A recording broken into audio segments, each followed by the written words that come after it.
Hello, আসসালামু আলাইকুম। That is hello, আমার কথা শোনা যাচ্ছে? Yes, sir.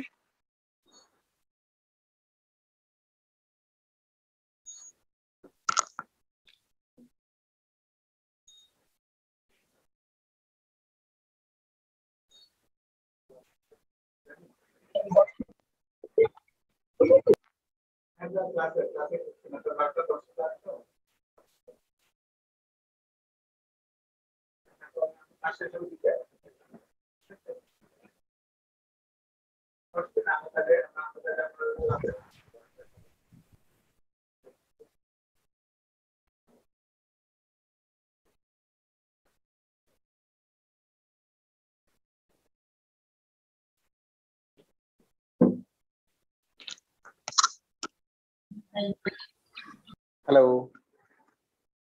জি তোমরা আমাকে শুনতে পাচ্ছ ভালো করে? জি স্যার। তো আমরা মিডের আগে তো আজকে বোধহয় আমাদের লাস্ট ক্লাস, কেমন? হ্যালো, আমার কথা শোনা যাচ্ছে? তোমরা শুনতে পাচ্ছ কথা? হ্যাঁ স্যার, হ্যাঁ। হ্যাঁ, বলছি যে আজকে মিডের আগে তো আমাদের আজকে লাস্ট ক্লাস, কেমন?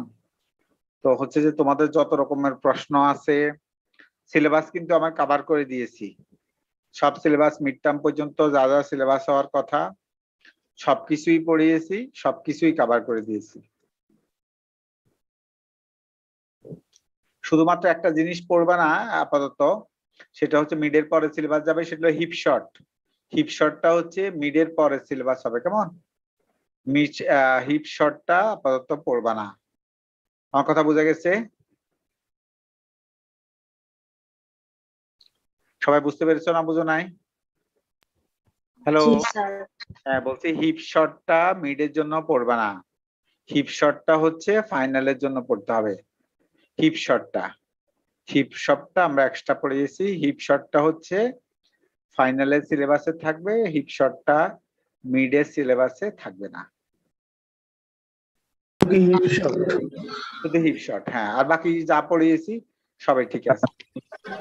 হিপ শর্টে পড়ো স্যার, টাওয়ার অফ হ্যানে পড়েছেন, টাওয়ার অফ হ্যান সব টার অফ নয়, পোস্টফিক্স এক্সপ্রেশন, ইনফিক্স এক্সপ্রেশন ওগুলো সবাই থাকবে। জি স্যার। ঠিক আছে, তো হচ্ছে স্পেস টাইপিং কমপ্লেক্সিটিটা ওগুলো যা আছে সবাই থাকবে। বাকি যা যা পড়িয়েছি সবাই আছে, শুধুমাত্র বলছি হিপ শর্টটা পড়বা না। হিপ শর্টটা হলো ফাইনালের জন্য পড়বা, হিপ শর্টটা মিডের জন্য পড়া লাগবে না, কেমন? ওকে। এই আর প্রশ্ন মাথায় রাখতে হবে, যারা যারা বলছি যে যাদের টেন্ডেন্সি, সরি টু সে, যদিও কথা বলা ঠিক না, তোমরা স্টুডেন্ট ডিসকারেজড হবা যে যারা একটু আছো, যারা পড়াশোনা কম পছন্দ করো, আরেকজন থেকে কপি করার চিন্তা ভাবনা করো, তাদের জন্য ব্যাড নিউজ হচ্ছে, কারণ প্রত্যেকটা প্রশ্নের সাথে কিন্তু রোল নাম্বার লাগিয়ে দেওয়া হয়েছে। একদম সবগুলো প্রশ্নের সাথে, একদম সবগুলো প্রশ্নের সাথে রোল নাম্বার লাগিয়ে দেওয়া হয়েছে। সুতরাং তুমি কেউ যদি নিয়ত করে আসে আমি হচ্ছে যে কপি করব আরেকজনের কাছ থেকে কপি করে লিখবো, তাহলে কোনো লাভ হবে না, কারণ প্রত্যেকটা প্রশ্নের সাথে রোল নাম্বার দিয়ে দেওয়া হয়েছে। তোমার রোল নাম্বারকে অ্যাড করে দেওয়া হয়েছে, সুতরাং কোনোভাবেই কিন্তু কপি করতে পারবে না। আর টাইমও কিন্তু শর্ট, টাইম হচ্ছে 1 ঘন্টা সময়। সুতরাং কিন্তু আমরা কিন্তু একদম এক্সাক্ট টাইম হিসাব করে দিয়েছি, যে কোন প্রশ্নে কতটুকু লাগবে ওটা হিসাব করেই কিন্তু হচ্ছে আমরা 1 ঘন্টা সময়কে নির্ধারণ করেছি। সুতরাং কেউ যদি মনে করে যে আমি আরেকজন থেকে কপি করব, আরেকজন আমাকে স্ক্যানিং করে পাঠাবে, আবার আমি তারটা দেখে দেখে লিখবো, it is totally it is impossible. So I can say that you will not be able to copy from others and to get scan copy from others, because all the questions are related to your roll numbers, your student ID. So I think it is quite impossible within that short time to copy from others and write those things from the copied from the copy from the copy. So it is totally impossible. Because all the questions are related to your roll number, so it is not possible within that short time to solve your problem, also others problem, because all the questions are related to your ID. So I hope that you will be you will try yourself best so that you can make the answers of all the questions.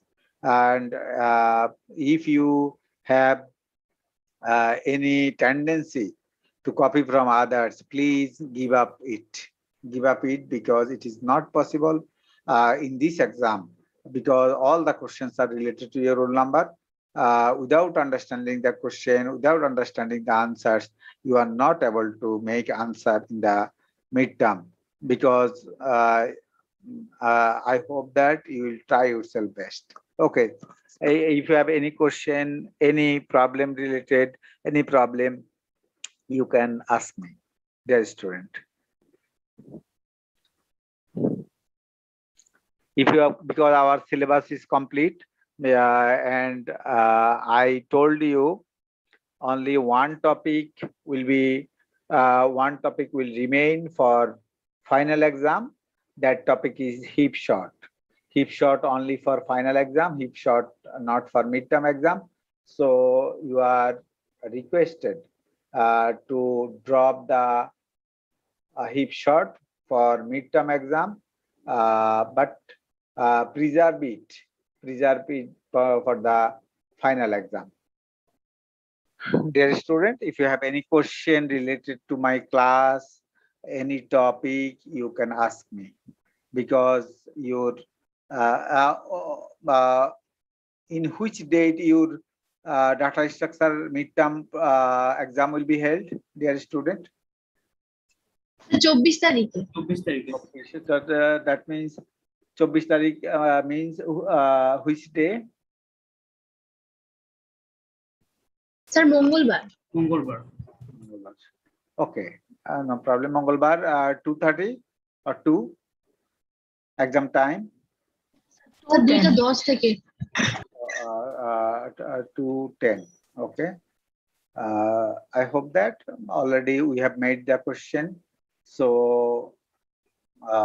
I think that if you understand the question and if you cover all of my syllabus, in that case, midterm exam will not be a problem, because all the questions are related to roll number. I already told you, and question is very easy. Question is very easy, but all the questions are related to your midterm, your student ID. Okay, dear student, now today is our review class. If you have any problem in any topic, you can tell me.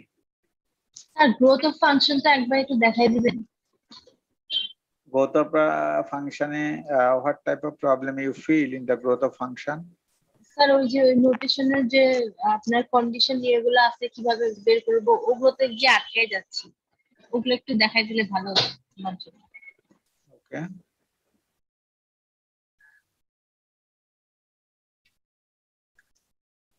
Because data structure is your basics of computer science and engineering. So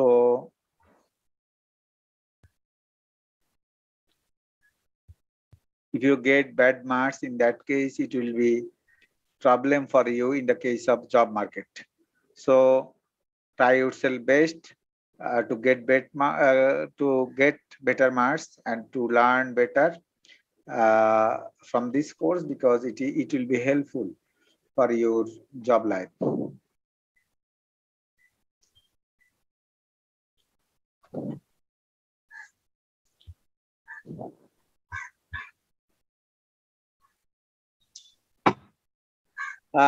Time complexity of recursive algorithms. Already I completed this one, but your problem is in notation. Okay, maybe your problem is in notation. G sir. Notation starts from here. So where is your problem? Sir screen share করা হয়নি। Screen share.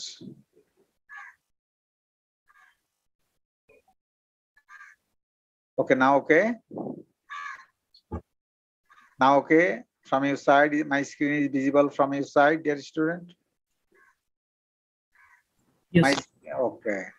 So now here is this is the definition of theta notation. And I already give you an example. Prove that if n equal to half n square minus 3n equal to theta n square. So from the definition of theta notation, C1 Gn less than equal to Fn less than equal to C2 Gn. Here Gn equal to n square. N square, that means theta n square. So Gn equal to n square. From the question, prove that Fn equal to half n square minus 3n equal to theta n square. Here Gn equal to n square. From the definition of theta notation, C1 Gn less than equal to Fn less than equal to C2 Gn. So Gn equal to n square, C1 n square, half n square minus 3n, C2 n square, C1 less than equal to half minus 3 by n by C2. This is divided by n square. Any problem in this place, dear student? Any problem in this page, in this place?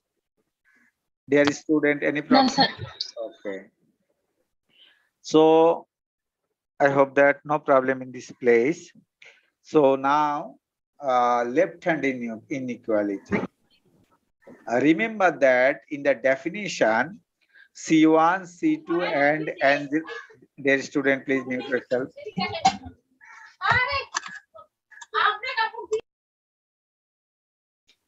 Dear student, in this case here from the definition, it is written that C1, C2, and N0 must be positive constant. C1, C2, and N0 must be positive constant. So since C1, C2, N0 positive constant, so in this case, C1, C2, and N0 since positive constant, so remember that you have to find out a positive value for C1, C2, and N0. That is very important. Important concept, C1, C2, and N0 must be positive constant. So now, dear student, this is the inequality for the theta notation I have got. At first, I am evaluating the left side inequality, C1 less than equal to half minus 3 by n. C1 less than equal to half minus 3 by n. This is the left-hand inequality. C1 less than equal to half minus 3 by n. This is the left-hand inequality. So now I have to find the value of C1. I have to find the value of C1 because you have to know the value of C1, C2, and N0. So that is very important. You have to know the value of C1, C2, and N0. So here, dear student, how can I find out the value of C1? If I put n equal to 1, what will be happened? If I put n equal to 1, half minus 3 by 1, that means this is a negative value. If n equal to 2, if I put in the equation, that is the negative value. If I put n equal to 3, that is the negative value. If I put n equal to 4, this is a negative value. If I put n equal to 5, this is also the negative value. This is also the negative value, dear student. If I put the value of n equal to 6, half minus 3 by 6, that means 0. This is 0, but your value of C1 must be positive. It should be remembered. It should be remembered. It should be remembered by you. So if n equal to 7, what will be happen? Now positive value. Here I have given the explanation. In this box, dear student, I have given the explanation. So in this case, I have got the positive value. Now what is the positive value? So C1 equal to half minus 3 by 7. That means 7 minus 6 divided by 14. That means 1 by 14. 1 by 14 I have got. 1 by 14 I have got here when n equal to 7. Now positive value started, dear students. So what is the lowest positive value? Our lowest positive value is 1 by 14. Because our lowest positive value is 1 by 14. So for the left-hand inequality, you must remember that you have to consider the lowest positive value. You have to consider the lowest positive value. So I have got the lowest positive value, that is 1 by 40. So our C1 value will be 1 by 40. I already give the explanation in my lecture sheet. So I hope that you have understood. Dear student, if you have any problem to understand the left side inequality, please ask me question. In the case of left hand side inequality, you have to find the lowest positive value for C1. So I have got my lowest positive value, that is 1 by 40, when n is greater than equal to 7. Because from the 7, I have started to get the positive value. If you put the 8, in that case, you will get positive value. If n equal to 9, in that case, it is positive value. But I have got the lowest positive value, that is the 1 by 14. So our C1 value is 1 by 14. When this condition, this value occurs when n is greater than equal to 7. So in the case of n is greater than equal to 7, I have got C1 equal to 1 by 40. Dear student, if you have any problem, ask me question. বলো, কার কোনো সমস্যা আছে? Left hand ইনইকুয়ালিটির ক্ষেত্রে কার কোনো সমস্যা আছে? No, sir. Now, right side inequality. In the case of right side inequality, you have to find the highest positive value. You have to find the highest positive value. So, what is the highest positive value? If you put n equal to 1, this is the negative value. If n equal to 2, that is also negative value. If n equal to 3, that is a negative value. But if I put the n equal to infinity, in that case, half minus 0, because 3 by infinity, that is the 0.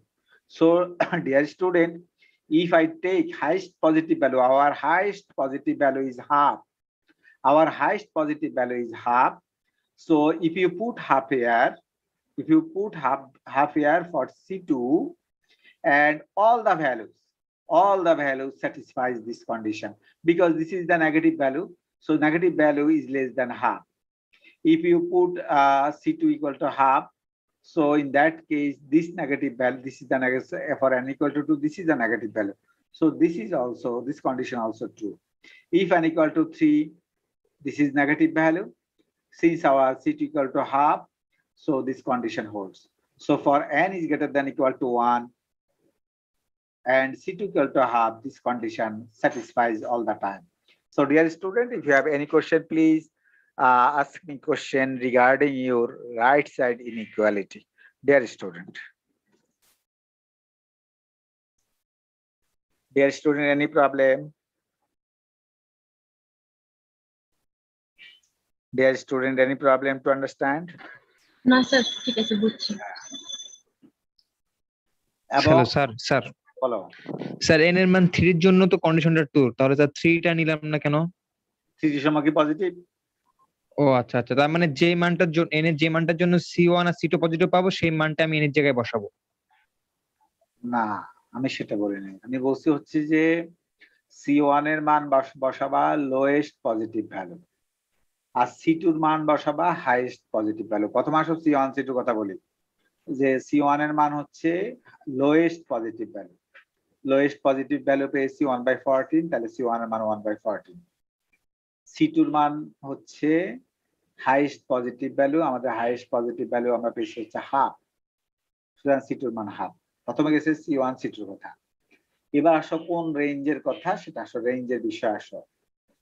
রেঞ্জে তুমি যদি C1 এর মান 1 by 14 বসাও, তুমি লক্ষ্য C1 এর মান তুমি জেনে গেছো, C1 এর মান যদি 1 by 14 বসাও, তাহলে তোমাকে বুঝতে হবে যে C1 এর মান কিন্তু আমি জানি 1 by 14। তাহলে ডান সাইডে লক্ষ্য করো, এই যে ডান সাইডে হাফ মাইনাস 3 by n, এটার মান হইতে হবে 1 by 14 এর সমান কিংবা বেশি। সুতরাং C1 এর মানকে 1 by 14 বসাও, বসানোর পরে হাফ মাইনাস 3 by n, এই অংশটার মান হইতে হবে হচ্ছে 1 by 14 এর সমান কিংবা 1 by 14 এর চেয়ে বেশি। তাহলে 1/14 এর সমান বা 1/14 এর চেয়ে বেশি কখন হবে? যদি n এর মান লক্ষ্য করো যখন 7 থেকে শুরু করে বাকি সবগুলোর জন্য আমার এই কন্ডিশনটা স্যাটিসফাই করবে। সেজন্য বলছি when n is greater than equal to 7। আগে বলো লেফট হ্যান্ড ইনইকুয়ালিটি বুঝতে পেরেছো কিনা বলো। জি স্যার, জি স্যার। হ্যাঁ, এবার আসো রাইট সাইড ইনইকুয়ালিটি। তুমি কিন্তু C2 এর মান জানো, হাইয়েস্ট পজিটিভ ভ্যালু হাফ। তাহলে হাফকে C2 জায়গায় হাফকে বসালা। C2 জায়গায় যদি তুমি হাফ বসাও তাহলে তুমি দেখবা C2 এর মান তো আমি হাফ বসালাম, তাহলে দেখবা হাফের চেয়ে ছোট কিংবা হাফের সমান কখন হবে? এই কন্ডিশন স্যাটিসফাই করতে পারে। C2 এর মান তো তুমি হাফ ফিক্সড, তাহলে C2 এর মান হাফ হলো। তাহলে C2 এর মান যদি হাফ হয় তাহলে হাফের চেয়ে ছোট বা হাফের সমান কোন ভ্যালু? লক্ষ্য করো n এর মান 1 থেকে শুরু করে সব ভ্যালুর জন্য এটা স্যাটিসফাই করে। কেন? কারণ প্রথম সংখ্যাটা নেগেটিভ, হাফ -3 এটা নেগেটিভ, সুতরাং হাফের চেয়ে ছোট। দ্বিতীয় সংখ্যাটা নেগেটিভ, সেটাও হাফের চেয়ে ছোট। n এর মান 3, সেটাও হাফের চেয়ে ছোট। n এর মান 4 বসাও, সেটাও হাফের চেয়ে ছোট। n এর মান 5 বসাও, সেটাও হাফের চেয়ে ছোট। n এর মান 6 বসাও, সেটাও হাফের চেয়ে ছোট। সুতরাং n এর মান ইনফিনিটি বসাও, সেটা হাফের সমান। সুতরাং আমি যদি C2 এর মান হাফ বসাই, for n is greater than equal to 1, this condition satisfies all the time। বুঝতে পেরেছো এখন? জি স্যার, এখন বুঝছি। তুমি আগে C1 C2 এর মান জেনে নিবা। C1 এর মান বলছে হচ্ছে লোয়েস্ট পজিটিভ ভ্যালু, C2 এর মান হচ্ছে হাইয়েস্ট পজিটিভ ভ্যালু। এবার তুমি চিন্তা করবা যে C1 এর মান আমি C1 এর জায়গায় হাফ বসাবো, বসাইলে ডান সাইডের মানটা কত? ডান সাইডের মানটা যাতে হচ্ছে যে এই কন্ডিশনটা যাতে n এর মান কত থেকে সেই কন্ডিশনটা স্যাটিসফাই করে, যে কত বসাইলে এই যে C1 এর মান যেহেতু 1/14, 1/14 এর চেয়ে বেশি কিংবা 1/14 এর সমান n এর কোন মানের জন্য হয় সেটা কিন্তু তুমি চিন্তা করবা। এইখানকার ক্ষেত্রে চিন্তা করবা C2 এর মান যেহেতু আমি হাফ জানি, তাহলে হচ্ছে যে n এর কোন ভ্যালুগুলোর জন্য C2 এর মান হাফ ধরলে ধরার পরে n এর কোন মানগুলোর জন্য এই কন্ডিশনটা স্যাটিসফাই করে, তাহলে সেই কন্ডিশনটা লিখে দিবা। এখন লক্ষ্য করো আমি C1 এর মান 1/14 পেয়েছি যে যখন n এর মান is greater than equal to 7, C2 এর মান হচ্ছে হাফ পেয়েছি যখন হচ্ছে n is greater than equal to 1, তাহলে হচ্ছে যে আমার কিন্তু হয়ে গেছে। এটা পাওয়ার পরে এখন কথা হচ্ছে যে যেহেতু আমার দুইটা ইনইকুয়ালিটি একসাথে ছিল, কিন্তু আমি সেপারেট করে চিন্তা করছি। আমার এবার দুইটাকে কিন্তু একসাথে করে চিন্তা করতে হবে। তুমি বলতে পারো যে স্যার দুইটাকে একসাথে করব কিভাবে? C1 equal to 1/14 when n is greater than equal to 7, C2 equal to half when n is greater than equal to 1. So dear student, in this case I have to combine. How can I combine these two conditions? তুমি যদি লক্ষ্য করো একটা হচ্ছে n এর মান 1 এর চেয়ে বেশি, আরেকটা হচ্ছে n এর মান 7 এর চেয়ে বেশি। তাহলে কমন জায়গা কতটুকু বলো? তোমাকে কমন করতে হবে। You have to combine and you have to take the common part. How can I take the common part, dear student? One condition contains n is greater than equal to 7. Another condition contains n is greater than equal to 1. So if you combine both conditions, what is the common part? Here I have mentioned it by using the bold line. Our common part is from the 7. From the 7 because 1 from 1 to infinity, 1 to infinity, 1 to infinity. Second condition is 1 to infinity. Our first condition is 7 to infinity. So which is the common part? Our common part is from 7 to infinity. So this is our common part. Since this is our common part, so I can write C1 equal to 1/14, C equal to half, and n is greater than equal to 7. This is our common part. So this is our common part. I have written the common part. So your n0 value is 7. Your n0 value is 7. Dear student, your n0 value is 7. Because you have to know here from the definition of theta notation, you have to know the C1 value, you have to know the C2 value, you have to know the n0 value. 3 values you have to know at first. So C1 value 1/14, C2 value is half, n0 value is 7. That I have got here. So dear student, our condition satisfied. So C1 Gn less than equal to Fn less than equal to C2 Gn, 1/14 Gn less than equal to fn less than equal to half gn since n equal to 7. So here n is greater, this is the common part, n0 value is 7. So dear students, since our condition satisfied, so we can write that fn equal to theta gn, since gn value here gn equal to n square, gn equal to n square, so I can write theta n square. So I can write theta n square instead of gn. I have put the n square value, so theta n square. So dear student, this is the condition that I have got. Dear student, any problem? Sir এখানে যদি C1 এর Hello? Sir এখানে যদি C1 এর value হচ্ছে একদম 1 থেকে satisfied হতো, তখন C1 এর ভ্যালুটা কি ধরতাম? এক থেকে কিভাবে স্যাটিসফাইড হয়? স্যার এমন কোন একটা কন্ডিশন থাকতো মানে যেটা হচ্ছে এমন কোনো কন্ডিশন কিছু না, তুমি আগে C1 আর C2 এর ভ্যালুরে ফিক্সড করে ফেলবা। তোমার চিন্তা করার জন্য আমি বলছি, তুমি প্রথম হচ্ছে C1 আর C2 ভ্যালুরে ফিক্সড করে ফেলবা। C1 না স্যার, যেমন আমাদের স্যার কোশ্চেনে ছিল। আমার কথা শোনো, C1 এর ভ্যালু কোশ্চেনের কথা আমি বলছি না, তোমার প্রথম কাজ হলো C1 এর ভ্যালু ফিক্স আপ, C1 আর C2 এর ভ্যালু ফিক্স আপ করে ফেলবা। C1 আর C2 এর ভ্যালু ফিক্স আপ করার পরে চিন্তা করবা n এর কোন মান বসাইলে, কারণ এটা এক এক ক্ষেত্রে এক এক রকম হবে, সুতরাং ওটা আমার প্রশ্ন বলে কথা না, আমি পরীক্ষাতে অন্য একটা দিলে তুমি আবার পারবে না। সুতরাং হচ্ছে যে আমি বলছি C1 এর ভ্যালু তোমাকে আগে তিনটা বুঝতে হবে, আমি কিভাবে চিন্তা করছি আমি সেটা বোঝাচ্ছি তোমাকে, যে আমি হচ্ছে প্রথমে C1 এর ভ্যালুকে ফিক্স আপ করে ফেলছি। C1 এর ভ্যালু ফিক্স আপ করে ফেলছি, কারণ আমি C1 এর ভ্যালু তোমাকে বলছি সবচেয়ে কম পজিটিভ ভ্যালু যেটা সেটা নিবা, সবচেয়ে কম পজিটিভ ভ্যালু হচ্ছে 1/14, সেটাকে নিচ্ছি। তারপরে C2 এর ভ্যালুকে ফিক্স আপ করে ফেলবা, C2 এর ভ্যালু হচ্ছে সবচেয়ে বেশি পজিটিভ ভ্যালু যেটা সেটা দিয়ে ফিক্স আপ করে ফেলবা। C1 C2 ফিক্স আপ হয়ে গেছে। এবার তুমি C1 কে এই যে বাম সাইডে দেখো, C1 কে এখানে বসাবা, C1 এর জায়গায় বসাবা, C1 এর জায়গায় 1/14 বসাবা।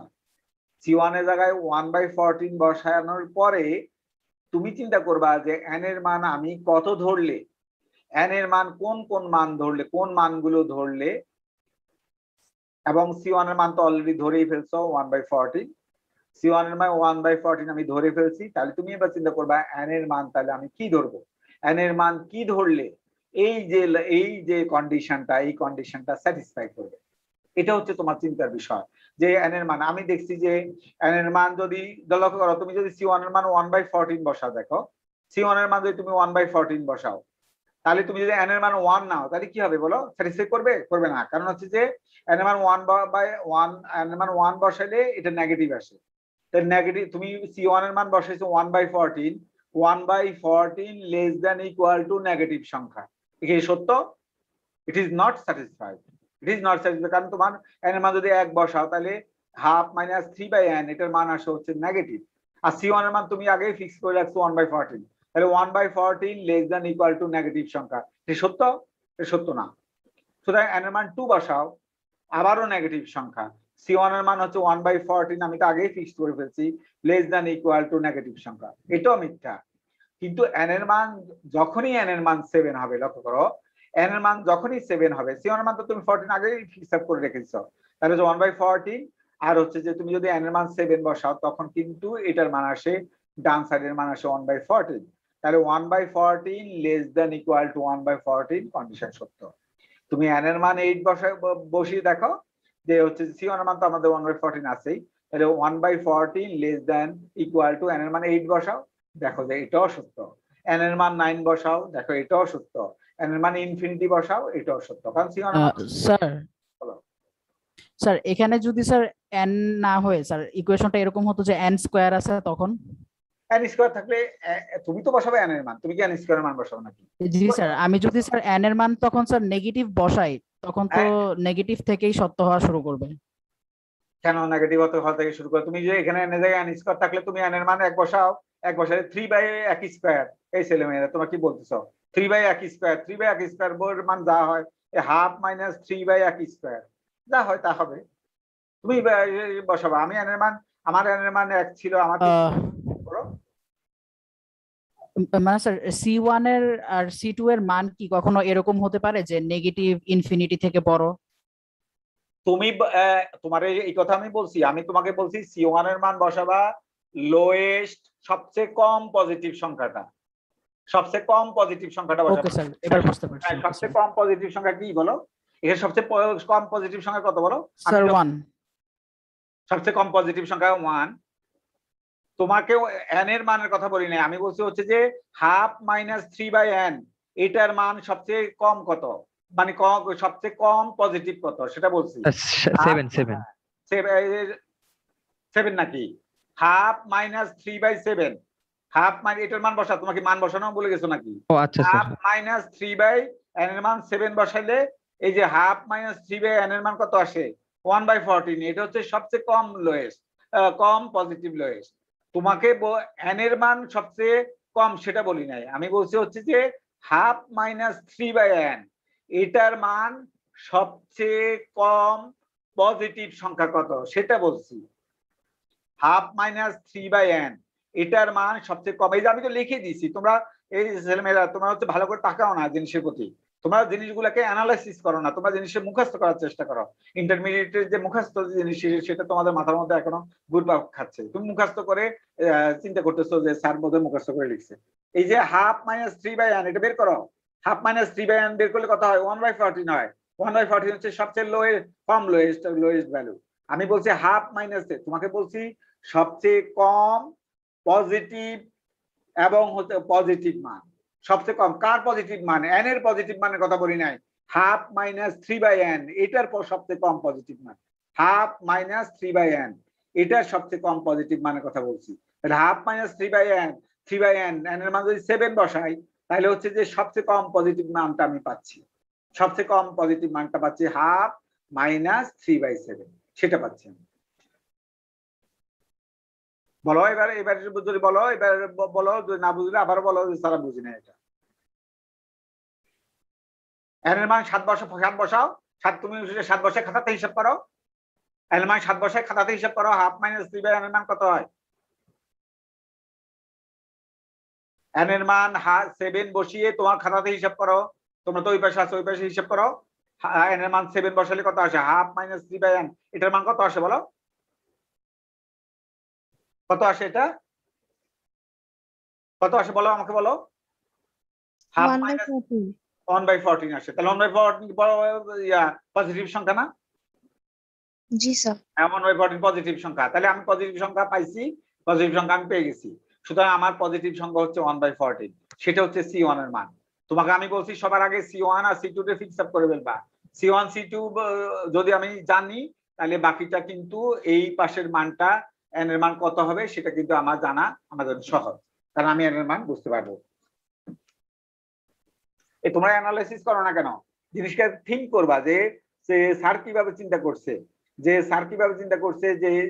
স্যার এটা লিখছে কিভাবে। আমি তো মুখস্থ করে লিখি নাই, আমি তো হচ্ছে যে বুঝে লিখছি আমি। সুতরাং হচ্ছে যে তোমাকে তো এখানে বোঝার জন্য আমি থিঙ্কিং এর জায়গাও দিয়ে দিচ্ছি, তারপরও তুমি চিন্তা করো না। তুমি বলো চিন্তা করতেছো যে স্যার আমি মুখস্থ করবো। মুখস্থ করলে তো তুমি পরীক্ষা হলে পারবে না, কারণ পরীক্ষা হলে তো আমি তোমার জিনিস দিব না, আমি আমার শীটের কোনোটাই দিব না। আমি এইখান থেকে দিব হচ্ছে অন্য জিনিস। সুতরাং এমন একটা দিব যেটা হচ্ছে তুমি যখন আর পারবে না। তাহলে তোমাকে যে আসতে হবে বোঝার জায়গাতে আসতে হবে, যে স্যার কিভাবে লিখছে এখানে সেই জায়গাতে আসতে হবে। আর তোমার প্রথম কাজ হবে C1 কে ফিক্স আপ করে ফেলা, সেকেন্ড কাজ হবে তোমার C2 কে ফিক্স আপ করে ফেলা।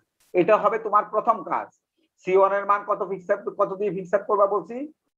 Lowest positive value. Lowest positive value, সবচেয়ে কম পজিটিভ ভ্যালু যেটা, সবচেয়ে কম পজিটিভ ভ্যালু আমি কখন পেয়েছি? যখন n এর মান 7 বসাইছি। হাফ মাইনাস 3/7 এটার মান হচ্ছে 1/14। এই যে আমি আরো চিহ্ন লিখেও দিচ্ছি পজিটিভ। তোমরা কেন ভালো করে তাকাও না?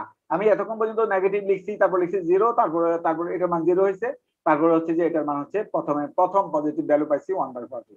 তাহলে C1 এর মান হচ্ছে 1/14। তাহলে C1 এর মান 1/14 বসানোর পরে তুমি এইখানে যে C1 আছে, এই C1 এর মান হচ্ছে 1/14। C1 এর জায়গাতে 1/14 বসিয়ে তুমি চিন্তা করবা আমি n এর মান কত ধরবো। n এর মান কত ধরলে এই যে কন্ডিশনটা C1 less than equal to half minus 3/n, এই কন্ডিশন, কারণ আমি জানি আমার C1 এর মান হচ্ছে 1/14, তাই C1 এর জায়গাতে 1/14 বসাবো। C1 এর জায়গায় 1/14 বসানোর পরে এইখানে হচ্ছে 1/14 less than equal to half minus 3/n। তাহলে তুমি এবার n এর মান কত ধরলে এই কন্ডিশনটা স্যাটিসফাই করবে। n এর মান কত ধরলে এই কন্ডিশনটা স্যাটিসফাই করবে কারণ তুমি জানো তোমার n এর C1 এর মান হচ্ছে 1/14, তাহলে তুমি C1 এর মান যদি 1/14 হয় তাহলে n এর মান তুমি কত ধরলে এই কথাটা স্যাটিসফাই করবে সেটা চিন্তা করবা। তোমার হচ্ছে যে ইয়েতে ম্যাট্রিকে অসমতা ছিল না, উচ্চতর গণিতে তো অসমতা ছিল, ঠিক ছিল না অসমতা? উচ্চতর গণিতে ছিল, জেনারেল ম্যাথে ছিল অসমতা, তাহলে তোমাদের সলভ করতে পারার কথা। তারপরে তো আমি তোমাকে বলে দিলাম যে এখানে C1 এর মান 1/14 বসাবা, C1 এর মান 1/14 বসালাম, বসানোর পর less than equal to half minus 3/n। কথা হচ্ছে তাহলে n এর মান আমি কত ধরবো? n এর মান তুমি যদি 1 ধরো তাহলে হাফ মাইনাস 3, এটার মান হচ্ছে নেগেটিভ। এই আমি পাশে নেগেটিভ বলে গেছি, তোমরা কিন্তু ভালো করে কিছুই দেখো না, তোমরা বললো মুখস্থ করার চেষ্টা করো যে স্যার তো বলতে মুখস্থ করে লিখছে, তো হচ্ছে যে এখানে ওটা নেগেটিভ, তাহলে হচ্ছে যে হাফ মাইনাস 3 n এর মান, এটার মান যদি নেগেটিভ হয়, আর C1 এর মান ধরছো তুমি 1/14, 1/14 less than equal to negative. Negative is 1/14 ছোট, এই কথাই সত্য না মিথ্যা? কথা মিথ্যা। n এর মান 2 বসাও, আবার হাফ মাইনাস 3/n, এটা 3/2, এটাও নেগেটিভ, কারণ হাফ মাইনাস 3/2 এটার মান নেগেটিভ। তুমি করে দেখো, নেগেটিভ সংখ্যা চেয়ে 1/14 ছোট, এটাও মিথ্যা। n এর মান 3 বসাও, হাফ মাইনাস 3/3, এটাও নেগেটিভ, তাহলে হচ্ছে যে হাফ মাইনাস 3/3 এটাও নেগেটিভ, তাহলে হচ্ছে যে নেগেটিভ সংখ্যা চেয়ে 1/14 ছোট, এটাও মিথ্যা। n এর মান 4 বসাও, নেগেটিভ, নেগেটিভ সংখ্যা চেয়ে 1/14 ছোট, এটাও মিথ্যা। n এর মান যখন 6 বসাবো তখন হচ্ছে হাফ মাইনাস হাফ মানে 0, 0 চেয়ে 0, এখানে হলো 0, ডান পাশে আসছে 0, C1 এর মান হচ্ছে 1/14, 1/14 লেস দ্যান ইকুয়াল টু 0, এই কন্ডিশন হচ্ছে যে মিথ্যা। কিন্তু যখন n এর মান 7 তখন কি মিথ্যা?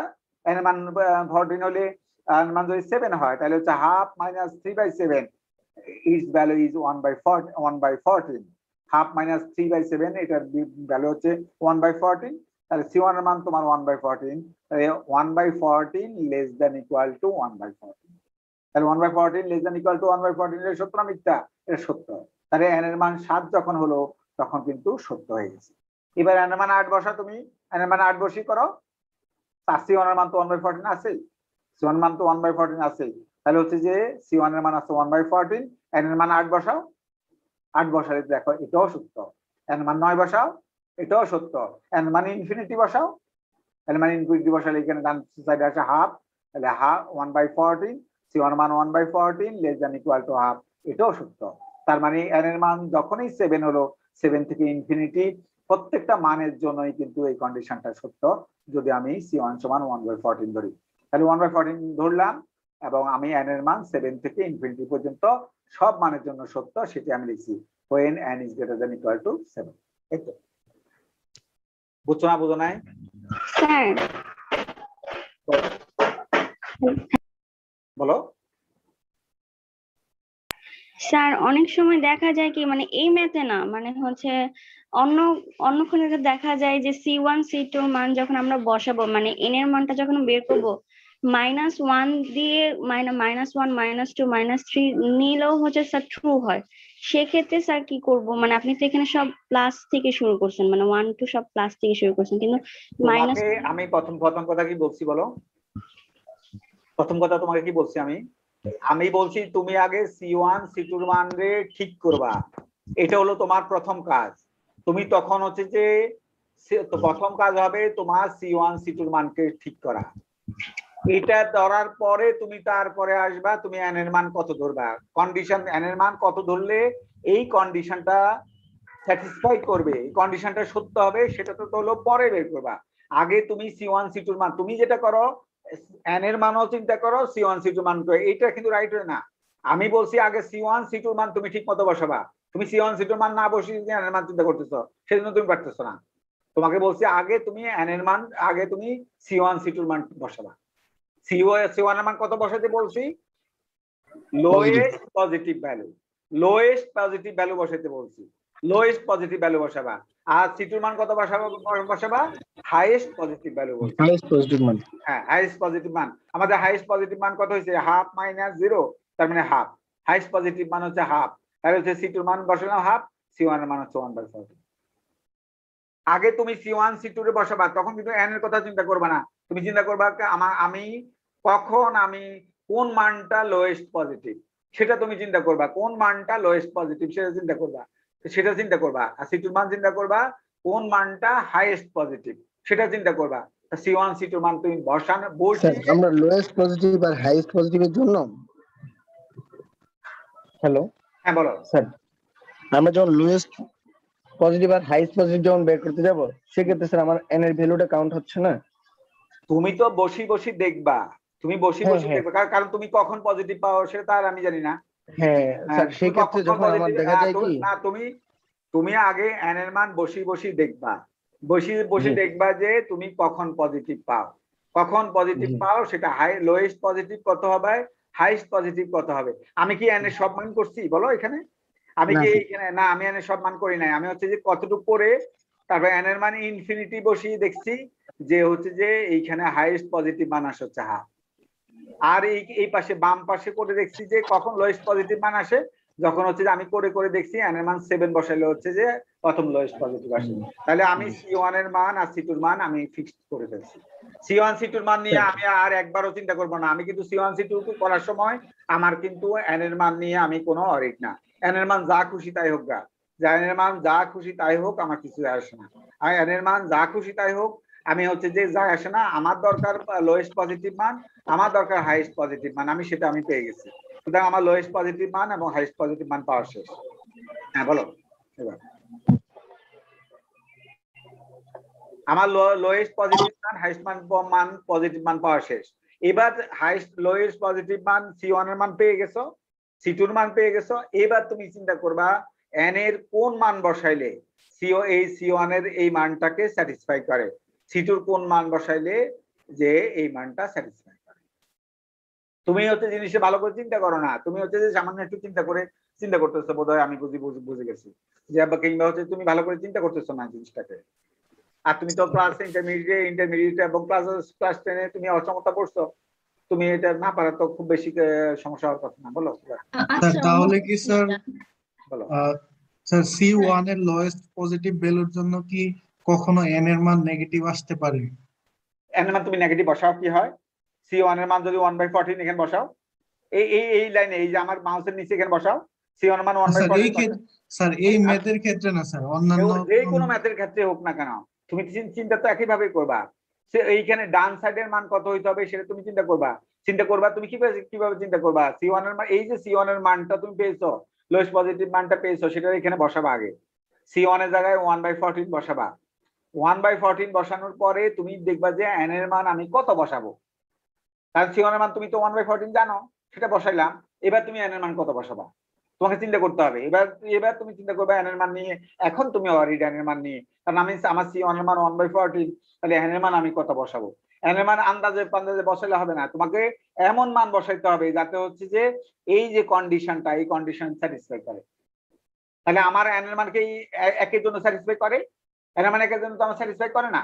কারণ কেন স্যাটিসফাই করে না, কারণ হাফ মাইনাস 3/1, এই হাফ মাইনাস 3/1 এর মান হচ্ছে, হাফ মাইনাস 3/1 এর মান হচ্ছে নেগেটিভ। তো নেগেটিভ সংখ্যা সে 1/14 ছোট, এই কথাই সত্য, এই কথা সত্য না। সুতরাং হচ্ছে যে n এর মান একের জন্য সত্য না, n এর মান 2 বসাইলেও সত্য না, n এর মান 3 বসাইলেও সত্য না, n এর মান 4 বসাইলেও সত্য না, n এর মান 5 বসাইলেও সত্য না, n এর মান 6 বসাইলেও সত্য না, n এর মান 7 বসাইলে প্রথম সত্য হওয়া শুরু হয়েছে। তারপর আমি n এর মান 8 বসাও, 8 বসাই দেখো, কারণ C1 এর মান তুমি ফিক্সড করে ধরে রাখছো 1/14, C1 এর মান 1/14 আমি ফিক্সড করে ধরে রাখছি। সুতরাং C1 এর মান আর অন্য কিছু চিন্তা করা যাবে না। C1 এর মান যেটা চিন্তা করছি সেটাই, একবার যেটা চিন্তা করছি C1 রে চিন্তা করছি সবার আগে, সেটাই বসাবো। এই বলো এবার তুমি বাসা চিন্তা করবা যে স্যার যেগুলো বলছে, যেগুলো হচ্ছে তুমি চিন্তা করবা, তুমি চিন্তা করো না, তুমি মুখস্থ করার চেষ্টা করতেছো। বলো এবার বলো, কারণ পরীক্ষাতে এগুলো আসবে কিন্তু। বলো, তার সমস্যা থাকলে বলো।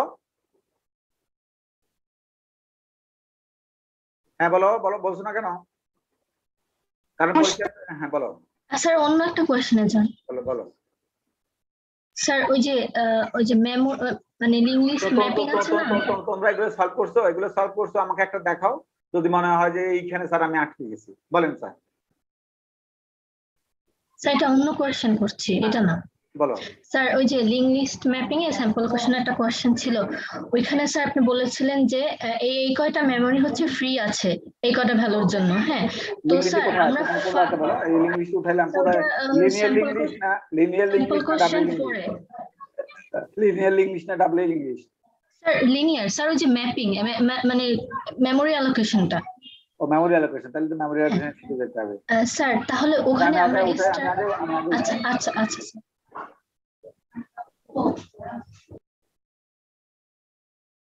এটা কোন শেষে স্যার এখানে যেমন আপনি স্টার্ট ভ্যালু বলে দিয়েছিলেন সি, স্যার মানে এটা লোকেশন 1005, তো আপনি যে কোশ্চেনটা দিয়েছেন ওখানে তো স্টার্ট লোকেশনটা লেখা নেই, আমরা কি যে কোনো একটা লোকেশনকে স্টার্ট ধরে নিব? হ্যাঁ ধরবা, তুমি হচ্ছে যে কোন একটা লোকেশনকে স্টার্ট ধরে এরকম ওই অনুযায়ী সিকোয়েন্সে নেক্সট পিক্স বসিয়ে যাব। হ্যাঁ বসে যাবে। ও তাহলে হবে, আচ্ছা আচ্ছা ঠিক আছে। কার কোনো সমস্যা আছে? ও যে প্রশ্ন করছে,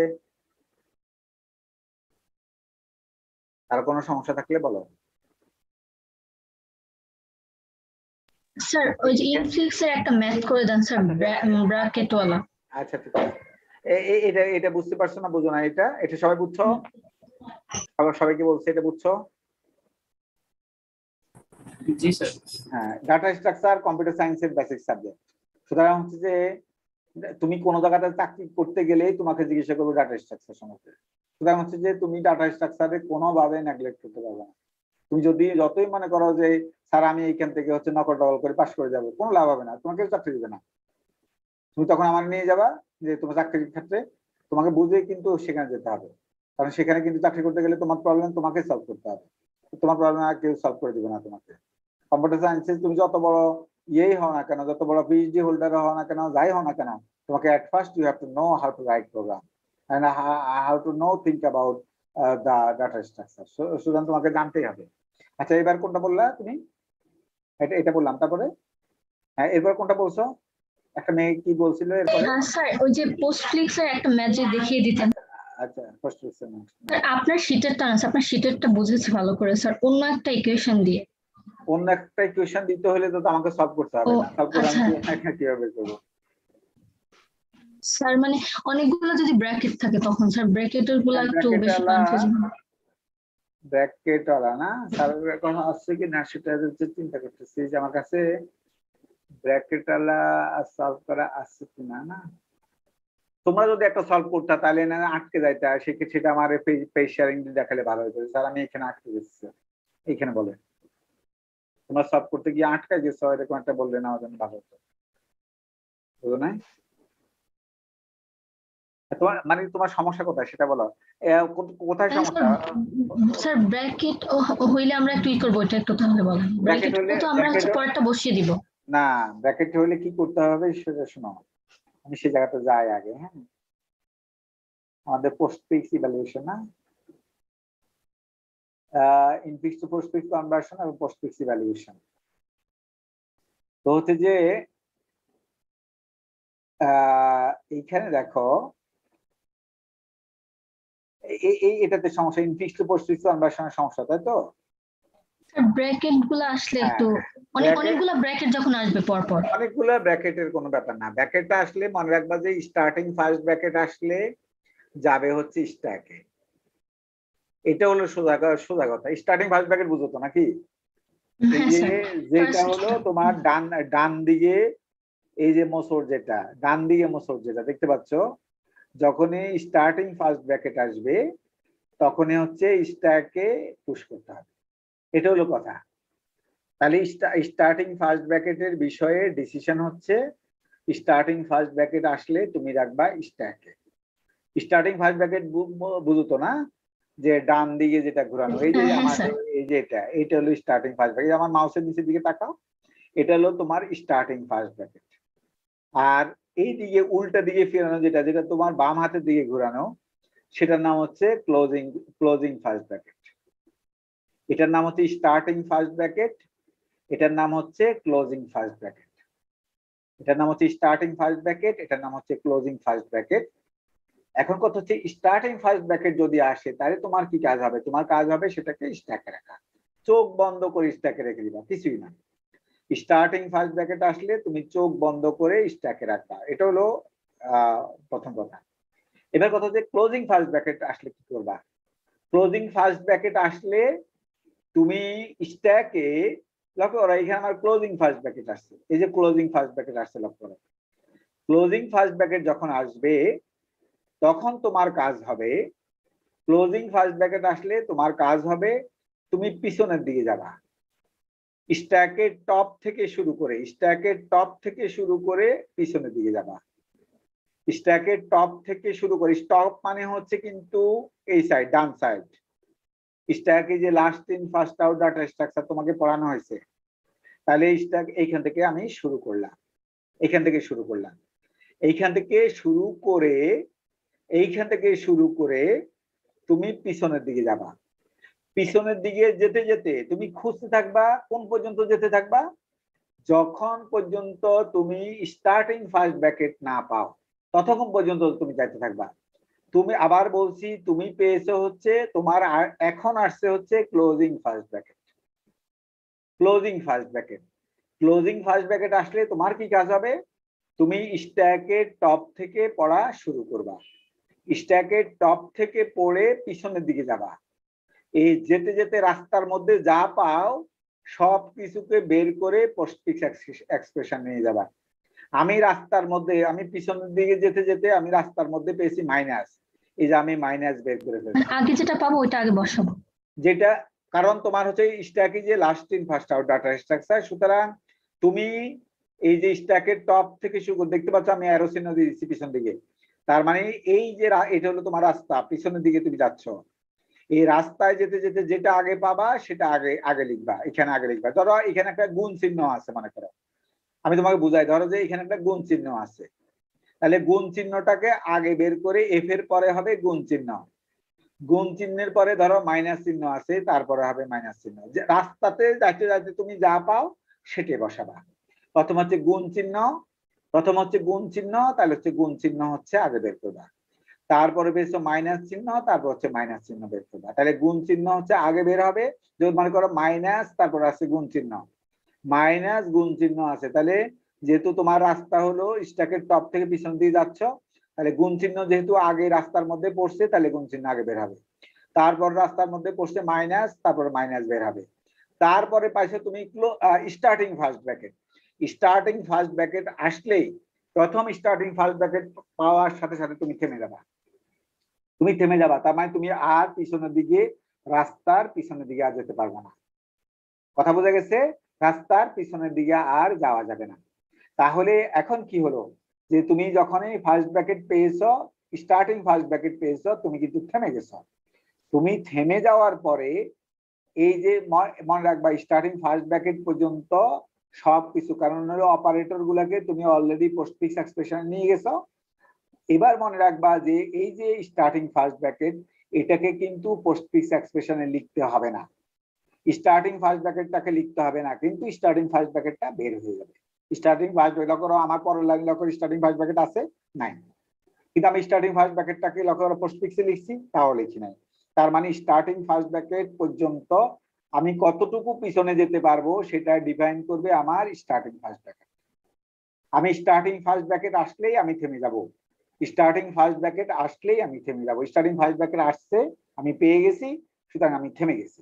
থেমে গিয়ে এই পর্যন্ত যা যা পেয়েছি সব তো বের করে ফেলছি, স্টার্টিং ফার্স্ট ব্র্যাকেটটাকে আর লিখতে হবে না, স্টার্টিং ফার্স্ট ব্র্যাকেটটাকে আমি আর লিখি না। দেখো বুঝছো না বুঝো নাই? বুঝছো না বুঝো নাই বলো, না বুঝলে বলো আবার। এগুলো কিন্তু পরীক্ষা, হ্যাঁ এগুলো কিন্তু পরীক্ষা দিচ্ছি, সুতরাং হচ্ছে যে না বুঝলে কিন্তু পরীক্ষাতে কিছুই পারবে না, কারণ আমি আগেই বলছি এইখানে সব জিনিসগুলো হচ্ছে রোল নাম্বারের সাথে রিলেটেড। সুতরাং তুমি ইচ্ছা করলেই কিন্তু তুমি কিন্তু ইয়ে করতে পারবে না, পরীক্ষাতে কিছুই পারবে না তুমি যদি মনে করো ভালো করে না বুঝো।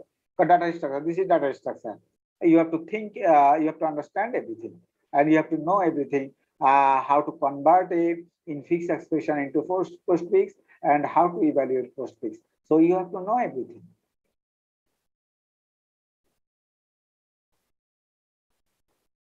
Sir, Bolo. sir, how many questions will there be in the midterm exam? In the midterm exam, I have given 4 questions, and each question contains 2 or more sub questions. So time is 1 hour. Upload and download time is 15 minutes. You are not allowed to submit your answer script in my email, and within the time, because your time is 1 hour 15 minutes. 15 minutes is upload and download time, and 1 hour is exactly your exam time. So within that time, you have to maintain your time, and you have to upload and download your answer script to the ELMS, download your question from ELMS. Everything you have to do within 1 hour 15 minutes. So you have no time to talk with others, to scan and then sending it to others. So it is not easy, because I will not give you time to submit your answer script to my email address. You have to submit your answer script in the ELMS. Okay, dear student. Sir, option থাকবে কি? No option are there, and every question is mandatory, and you have to answer.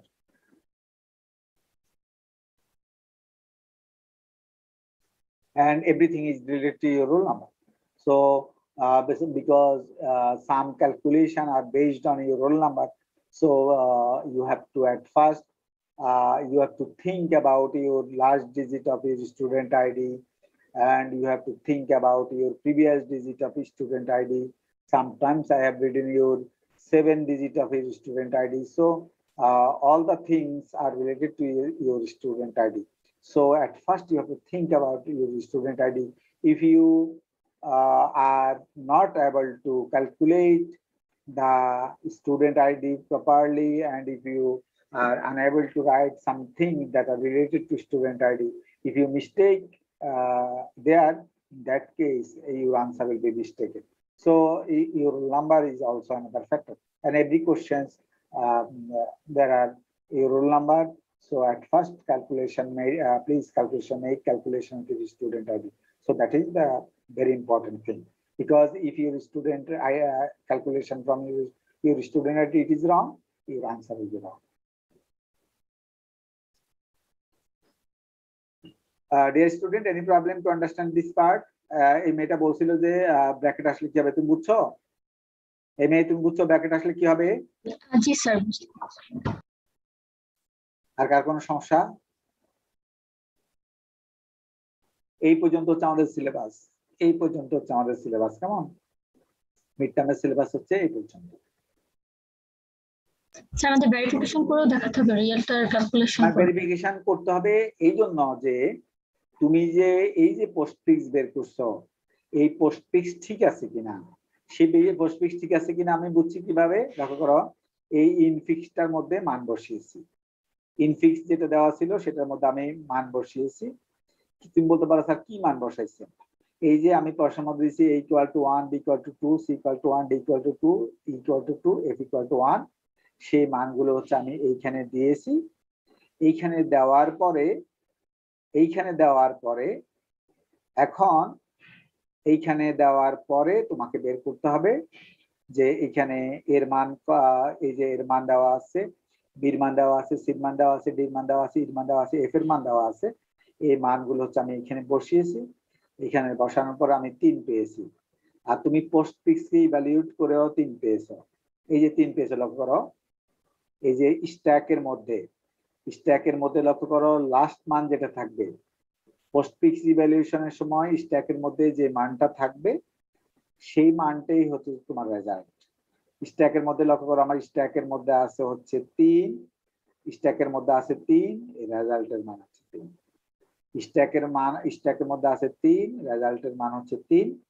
যেহেতু রেজাল্টের মান 3 আর এখানেও আমি 3 পেয়েছি, এটা রেজাল্টের সমান, তার মানে হচ্ছে তোমার পোস্টফিক্স এক্সপ্রেশন বের করা ঠিক আছে। এই মানে এই পোস্টফিক্স এক্সপ্রেশন বের করা ঠিক আছে কিনা সেটা বোঝার জন্যই হচ্ছে তোমাকে বলছি ভেরিফিকেশন করতে। ভেরিফিকেশন করাটা ম্যান্ডেটরি না, কিন্তু বলছি হচ্ছে যে তুমি যদি ভেরিফিকেশন করতে চাও In that case, you can verify it because it is needed. It is badly needed because you have done a lot of things. After calculating lot of things, you have understood that your postfix expression is not correct. If your postfix expression is not correct, your evaluation result is not correct, and your evaluation result and verification result will not be same. So to understand whether your postfix expression is correct or not, to check it, you have to verify for yourself. Verify for yourself. Okay, dear student.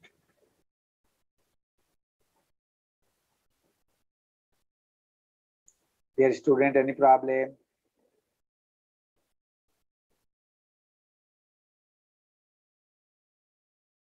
Dear student, any problem? Dear student, no sir. আর কার কোনো সমস্যা আছে বলো? যা বলবা আজকেই বলবা, কারণ হচ্ছে যে তোমার পরীক্ষা হচ্ছে সামনের উইকে মঙ্গলবারে, সুতরাং তুমি পরীক্ষার প্রশ্নের মধ্যে এই জিনিসগুলা সবই আছে। তোমার কোনো জায়গাতে বুঝতে যদি সমস্যা থাকে সেটা আমাকে বলতে পারো, এবং যে স্যার এই জায়গাতে আমার বুঝতে সমস্যা। কারণ পরীক্ষাতে কোনোভাবেই তুমি হচ্ছে যে ভালো স্টুডেন্টদের তোমার পাশে বসালেও লাভ হবে না, কারণ হচ্ছে যে ওর রোল নাম্বার আলাদা, তোমার রোল নাম্বার আলাদা, সুতরাং ওর আনসার আসবে একরকম, তোমার আনসার আসবে আরেক রকম। তারপরে স্যার আমরা যে লিখি যে টাইম কমপ্লেক্সিটি বা কমপ্লেক্সিটি করার সময় তখন যে আমরা 2 to the power k = n ধরি, স্যার এটা কেন ধরি? এটা হচ্ছে যে তুমি চিন্তা করো মাস শটের ক্ষেত্রে চিন্তা করো, মাস শটের ক্ষেত্রে চিন্তা করো। মাস শটে তুমি হচ্ছে যে কি করছো, প্রথমে লিস্টকে হচ্ছে প্রথমে হলো 2 ভাগ করছো, তারপরে এই পাশের এই পাশের ভাগরে আবার 2 ভাগ করছো, ওই পাশের ভাগরে আবার 2 ভাগ করছো, করলো 4 ভাগ হলো না? তাহলে প্রথমে 2 ভাগ করছো, তারপর আবার কয় ভাগ হয়েছে? এই পাশেরটা আরো 2 ভাগ, ওই পাশেরটা আরো 2 ভাগ, তাহলে কত ভাগ হলো টোটাল? 4 ভাগ। তাহলে হচ্ছে যে 2 to the power 1, প্রথমে হয়েছে 2 to the power 1, দ্বিতীয়বার হয়েছে 2 to the power 2, তারপরের বার করলে কি হবে বলো? 2 to the power 3। তাহলে 2 to the power কে বুঝছি না বুঝি নাই? বুঝছো না বুঝো নাই বলো? আচ্ছা স্যার, n টা কিসের মান হলো? হ্যাঁ, n টা কয়টা ভাগ সেটা? n সমান হচ্ছে যে total number of element, n সমান বলছি 2 to the power k। n সমান যদি k এর মান 1 হয় তাহলে কি হবে? n এর মান কত? স্যার 1। k এর মান যদি 1 হয় তাহলে n এর মান 1। স্যার 2 না স্যার, তাহলে তো 2 হওয়ার কথা, 2 to the power 1 2। হ্যাঁ, 2 হওয়ার কথা। তার মানে 2টা এলিমেন্ট আছে, তার মানে হচ্ছে এই পাশে একটা এলিমেন্ট, ওই পাশে একটা এলিমেন্ট। এর মান যদি 4 হয় তাহলে কত হবে? 2 to the power 4 হবে। n = 2 to the power 4, k এর মান হবে 2। তাহলে তো তখন তুমি 2 ভাগ করবা, এই পাশে 2টা, ওই পাশে 2টা। তাহলে হচ্ছে যে যেহেতু n এর মান হচ্ছে 2 এর পাওয়ার হিসেবে আসতেছে, সেজন্যই আমরা বলছি n সমান 2 to the power k। এখন তুমি বলতে পারো যে স্যার n এর মান যদি 6 হয় তাহলে তো 2 to the power 8 হলো না। আমার যদি 6টা এলিমেন্ট হয় তাহলে কি হবে? তারপরেও 6টা এলিমেন্ট হইলেও তোমাকে হচ্ছে যে ওই যে আমরা যেহেতু এভারেজ হিসাব করতেছি, আমরা যেহেতু এভারেজ টাইম কমপ্লেক্সিটি হিসাব করতেছি, সুতরাং কিন্তু আমরা যেহেতু 2 ভাগ করে হিসাব করতেছি, প্রথমে হলো 2 টুকরা করব, পরের বার হলো 4 টুকরা করব, তারপর হচ্ছে 8 টুকরা করব, তারপরের বার হচ্ছে 16 টুকরা করব, তাহলে করে 2 টুকরা করব মানে 2 to the power 1। দ্বিতীয়বার হলো 4 টুকরা করব, তাহলে 2 to the power 2। তারপর হচ্ছে যে আমরা করব 8 টুকরা, তাহলে 2 to the power 3। তারপর হচ্ছে আমরা করব হচ্ছে 16 টুকরা, তাহলে হচ্ছে 2 to the power 4। Everything should be considered here as power of 2। So because of that I have written n equal to 2 to the power k। একই কাজ কিন্তু আমরা হচ্ছে যে বোধহয় আরো কিছু যেমন ইয়ার ক্ষেত্রে করেছি, আমরা বাইনারি সার্চের ক্ষেত্রে করেছি।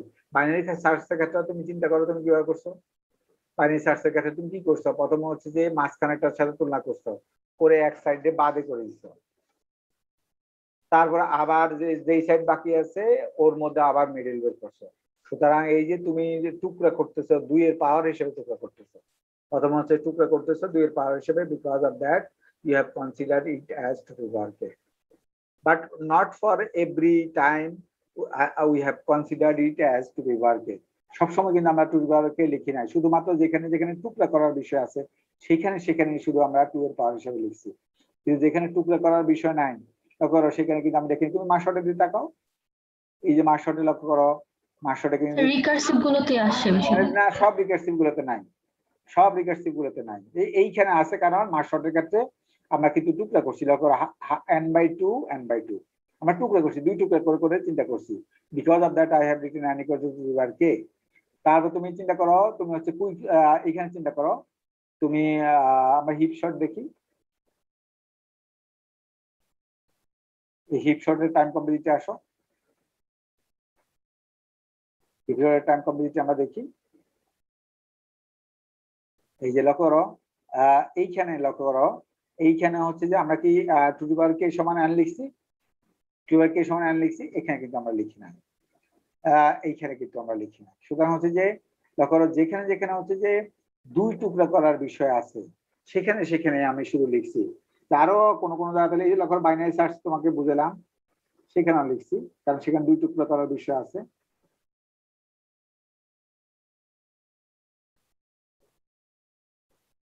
এই যে লক্ষ্য করো, এই যে বাইনারি সার্চ লক্ষ্য করো n সমান টু দি পাওয়ার k, কেন লিখছি কারণ হচ্ছে যে এখানে 2 টুকরা করার বিষয় আছে। কারণ আমরা প্রথম হচ্ছে যে মাঝখানের সাথে তুলনা করি, তুলনা করে এক সাইডে ফেলে দিই, 2 টুকরা করে এক সাইডে এক টুকরা ফেলে দিই। সুতরাং হচ্ছে এখানে 2 টুকরা করার বিষয় আছে, এই জন্য n সমান টু দি পাওয়ার k। তাহলে লক্ষ্য করো অনেক জায়গার মধ্যে কিন্তু আমি কিন্তু ইয়েই করি নাই, মানে n সমান টু দি পাওয়ার k লিখি না। কিন্তু দেখো এই যে এখানে দেখো, এই যে লক্ষ্য করো এখানে n সমান টু দি পাওয়ার k লিখছি, এটা তো রিকার্সিভ অ্যালগরিদম, এটা তো লিখি নাই, এখানে লিখছি এটা লিখি নাই, কারণ ফ্যাক্টরিয়ালাইজেশন হচ্ছে তো আমরা ওইভাবে করি না, আমরা ফ্যাক্টরিয়ালের সময় হচ্ছে একটা একটা করে করে করে আমার সামনে দিয়ে আগে যায়। তো এখান থেকে আমি লিখছি n সমান টু দি পাওয়ার k, না এখানে লিখি নাই। সুতরাং n সমান টু দি পাওয়ার k তখনই লিখতে হবে যখন হচ্ছে তুমি যত টুকরা টুকরা করার বিষয় আছে আসছে, যখন তখন তুমি চিন্তা করো যে আমার টুকরা করতে হবে, তখন কিন্তু তুমি এবার চিন্তা করো। জি স্যার, বুঝতে পারছি।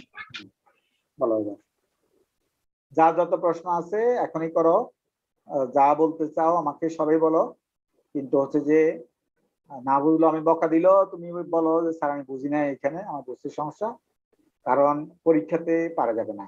আমি বারবার এই যে কথা বলছি, কারণ তুমি যদি নিজে ঠিক মতো না বুঝো পরীক্ষাতে পাবে না। তার পরীক্ষার বারবারই বলছি, পরীক্ষায় সবকিছু তোমার রোল নাম্বার সাথে রিলেটেড। স্যার হ্যাঁ বলো। স্যার আমরা এই যে ক্লাস টেস্ট আর প্র্যাকটিস প্রবলেম যে সাবমিট করছি স্যার, এটার মধ্যে কয়টা কাউন্ট হবে? ওটা তোমাদের সাথে স্যার কনসাল্ট করবো যে কয়টা নিলে তোমাদের ভালো হয়, কারণ ওই জিনিসটা তো আমার হাতে, বুঝছো তো, কারণ ওই যে সিটি মার্কস তো আমার হাতে, কারণ সেখানে তো তোমার ইউনিভার্সিটি কিছুই জমা দিতে হবে না। সুতরাং আমাকে কিছু জমা দিতে হবে না, কিন্তু আমার মিডের খাতা আর ফাইনাল খাতা ইউনিভার্সিটিতে জমা দিতে হয়। সুতরাং সেখানে কিন্তু আমার জন্য লিগ্যাল বাইন্ডিংস আছে, ইচ্ছা করলেই আমি তোমাকে বেশি মার্কস দিতে পারবো না, ইচ্ছা করলেই তোমাকে আমি কম মার্কস দিতে পারবো না। কিন্তু সিটির মার্কস গুলো আমার হাতে আছে যেহেতু, সুতরাং আমি যদি ধরো 2টা জায়গায় 3টা ক্লাস টেস্ট নিলাম, 3টা জায়গায় 4টা ক্লাস টেস্ট নিলাম, আমাকে ইউনিভার্সিটি খুব বেশি কিন্তু কিছু বলবে না, হয়তো বলতে পারে তুমি বেশি ক্লাস টেস্ট নিচ্ছ কেন, কিন্তু তারপরেও হচ্ছে কিছু বলবে না। কিন্তু তোমার মিড তো আমি 2বার নিতে পারবো না, ফাইনাল তো 2বার নিতে পারবো না, সেগুলো ইউনিভার্সিটি পরীক্ষা। স্যার সিটি সাবমিশন একটার মধ্যে স্যার আমার একটু লেট হয়ে গেছিল পোর্টালে সাবমিট করতে, স্যার আমি ইনস্ট্যান্টলি আপনাকে মেল করছিলাম স্যার সিটি 2। তোমার নাম কি? স্যার মাহবুব রাশিদ সোহান। হ্যাঁ ঠিক আছে স্যার, দেখছি বলো তোমার খাতা তো হচ্ছে দেখবো, তারপরেও হচ্ছে সমস্যাটা তো আমি জানতে পারবা। স্যার আমি আপনাকে মেল করে দিয়েছিলাম 5 মিনিটসের মতো লেট হয়েছিল স্যার পোর্টালে, এই জন্য স্যার। ওটা শুনে ওটা তো সিটি মার্কস, সিটি খাতা, সুতরাং ইমেলে জমা দিছো সেটাও আমি হয়তো অ্যাকসেপ্ট করবো, কিন্তু মিডের খাতা এবং ফাইনাল খাতা কিন্তু ইমেলে দেওয়া যাবে না। হ্যাঁ স্যার, শিওর। হ্যাঁ ওটা কিন্তু থ্যাংক ইউ স্যার। তো সুতরাং হচ্ছে যে যে কথাগুলো বলছে, আর কার কোনো সমস্যা থাকলে আমাকে বলতে পারো যে স্যার এখানে। স্যার ক্লাস টেস্টের মার্কস গুলো দেওয়া হয়নি তো এখন? না আমি দেই নাই, সেটা আমি জানি। আমি হচ্ছে যে এখন খাতা আসলে খাতায় দেখিনি আমি এখনো, তোমাদের খাতাগুলোকে ডাউনলোড করে রাখছি, আমি খাতাগুলোকে সিটি 2 আবার ডাউনলোডও করে নাই, সিটি 1 ডাউনলোড করছি, সিটি 2 ডাউনলোড করে নাই। ডাউনলোড করে আমি দেখবো। এই তোমাদের এখন তো সময় পাবো, আমি দিয়ে তোমরা কিন্তু স্যার এর আগে একটু দিলে স্যার ইভ্যালুয়েশন হয়ে যেত একটা। হ্যাঁ তোমরা ইএলএমএসি দিয়ে লক্ষ্য রাখবা। ইএলএমএসি কিন্তু আমি কিন্তু তোমাদের মার্কস গুলা দিয়ে দিব। কেমন? তোমরা হচ্ছে মার্কস গুলো আমি ইএলএমএসি দিয়ে দিব, সুতরাং তোমরা সেটা কিন্তু লক্ষ্য করবে। আমি কিন্তু কোশ্চেন ওয়াইজ দিব মার্কস গুলা, কোশ্চেন ওয়াইজ দিব, যে যাতে তুমি বুঝতে পারো তুমি কোন কোশ্চেনে কত পেয়েছো আর কি। হ্যাঁ, তো যাতে তোমার বুঝতে সুবিধা হয় সেজন্য আর কি কোশ্চেন ওয়াইজ দিব। তো ঠিক আছে, এই হলো কথাবার্তা বললাম। আর কার কোনো সমস্যা আছে কোনো জায়গাতে বুঝতে?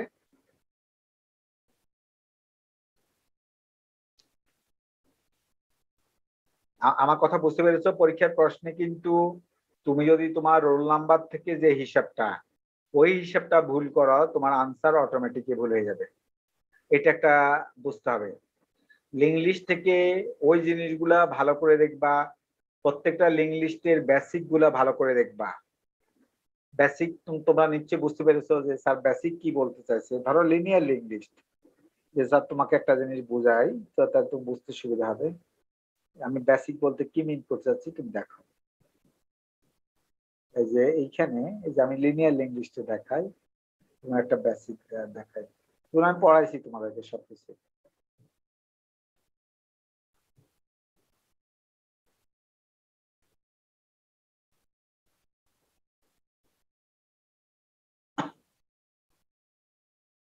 এটা বেসিক, তাই না? এলো করো এটা বেসিক। এই যে এলো করো প্রোগ্রাম দিয়ে দিছি, প্রোগ্রাম থেকে বলছে হচ্ছে ছবি আঁকা, এটা হলো বেসিক। তারপর হচ্ছে যে এলো করো এই জিনিসটা খুবই ইম্পর্টেন্ট। এই যে লক্ষ্য করো এই জিনিসটা কিন্তু খুবই ইম্পর্টেন্ট। এই জিনিসটা কিন্তু খুবই ইম্পর্টেন্ট। যেমন এরকম একটা কিন্তু প্রত্যেকবারই পরীক্ষা দেই, আমি কোড লিখে দেই, আমি কিন্তু কোড লিখে দেই, তোমাকে বলি যে ছবি আঁকতে, এই ডান পাশের ছবিগুলা আঁকতে বলি। এরকম একটা কিন্তু প্রত্যেকবারেই পরীক্ষা দেই। তারপর এইখানে একটা বেসিক আলোচনা করছি, এটাও খুবই ইম্পর্টেন্ট, এটাও 2বার না 3বার পরীক্ষা দিচ্ছি। এরকম একটা আমি লিঙ্ক লিস্ট এঁকে দেই, দিয়ে বলি যে 20-এর নাম কি হবে, বলি যে 30-এর নাম কি হবে, তারপর বলি 10-এর নাম কি হবে, তারপর বলি নালের নাম কি হবে। এই যে বেসিক গুলা বললাম লিনিয়ার লিঙ্ক লিস্টের ক্ষেত্রে, এই জিনিসগুলো তুমি ডাবল লিঙ্ক লিস্টের ক্ষেত্রেও তুমি চিন্তা করবা। যদি তুমি একটার নাম জানো তাহলে তার আগেরটার নাম কি। ডাবল লিঙ্ক লিস্টের ক্ষেত্রে তো আগে পরেরও বিষয় আছে, সুতরাং হচ্ছে আগেরটার নাম কি, পরেরটার নাম কি, প্রথমটার নাম কি, পরেরটার নাম কি। একইভাবে হচ্ছে সার্কুলার লিঙ্ক লিস্টের ক্ষেত্রে চিন্তা করবা যে হচ্ছে যে এটার নাম যদি এটা হয় এটার নাম কি, এটার নাম কি, এটার নাম কি, এভাবে চিন্তা করবা।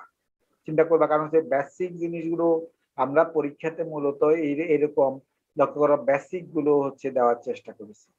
যে এরকম বেসিক গুলো ধরো আমি কোড লিখে দিয়েছি, কোড লিখে তোমাকে বলছি, এরকম হচ্ছে কোড লিখে বলছি, এরকম তোমার হচ্ছে কোড লিখে বলছি যে তোমার হচ্ছে যে এই কোড থেকে তোমাকে বলতে হবে, এই কোড থেকে তোমাকে বলতে হবে তোমার হচ্ছে ছবিগুলোকে, ছবি কি ছিল এটা কিন্তু বের করা। এরকম বেসিক একটা লিঙ্ক লিস্ট থেকে দেই, দিয়ে বলি যে তোমার 20-এর নাম কি হবে, এই যে 20-এর নাম কি হবে দেখতে পাচ্ছ লিখছি, 30-এর নাম কি হবে লিখছি, 10-এর নাম কি হবে লিখছি।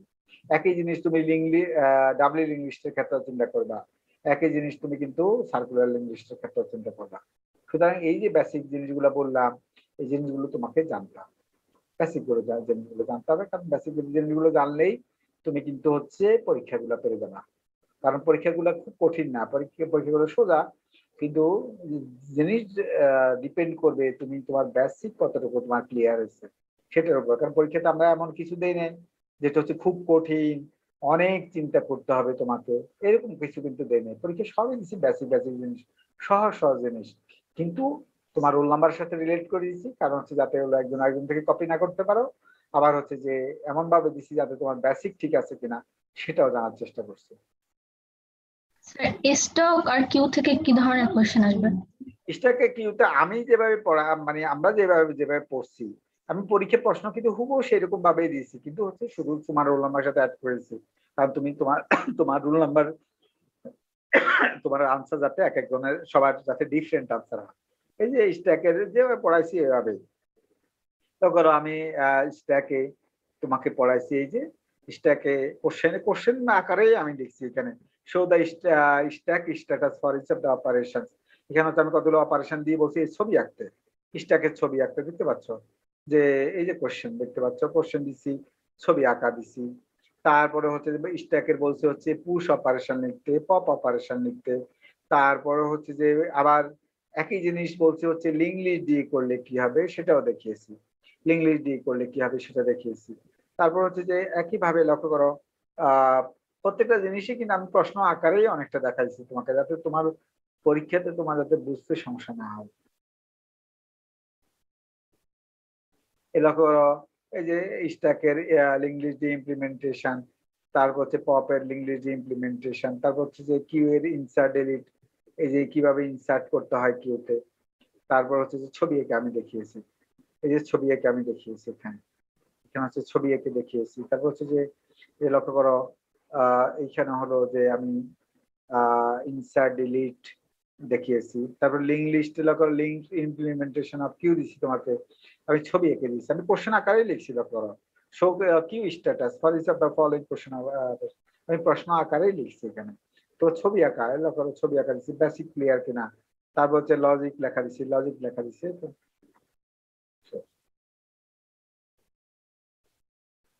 স্যার এক্সামের দিন কি ক্লাসের লিংকে জয়েন করব? হ্যাঁ, এটা তো অবশ্যই ক্লাস লিঙ্কে জয়েন করবো।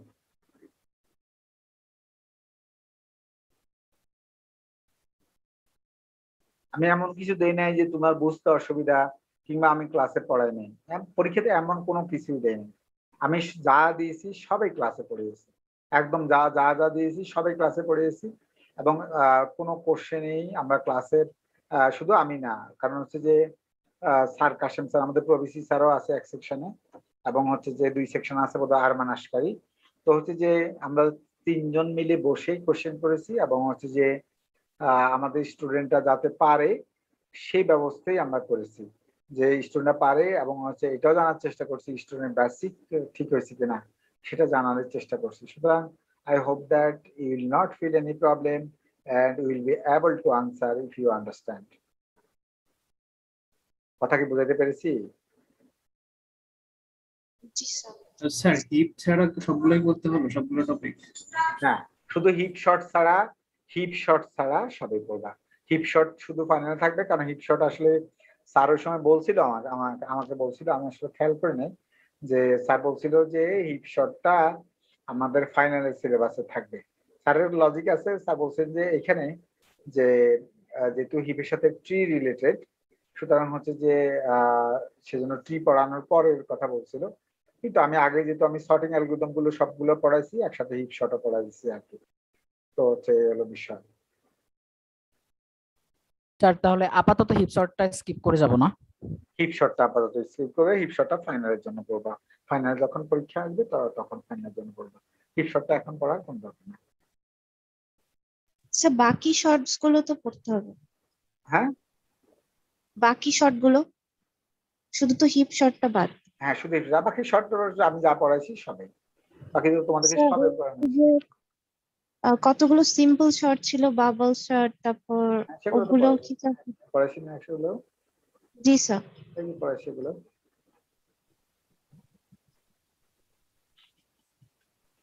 তোমাদের ক্ষেত্রে যেটা হয়েছে, তোমাদের সময়ে এখন হচ্ছে যে আমি অনেক বেশি পড়াইছি আর কি, বুঝছো কি বলছি?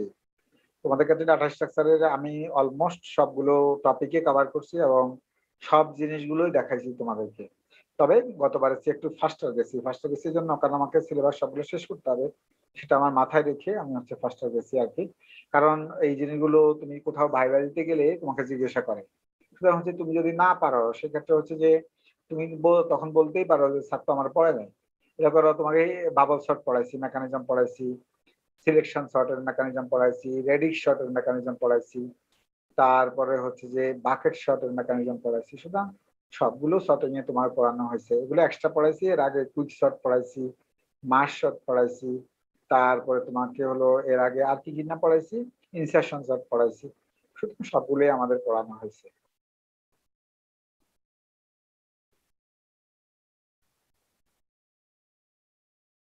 বুঝছি নাকি বলো?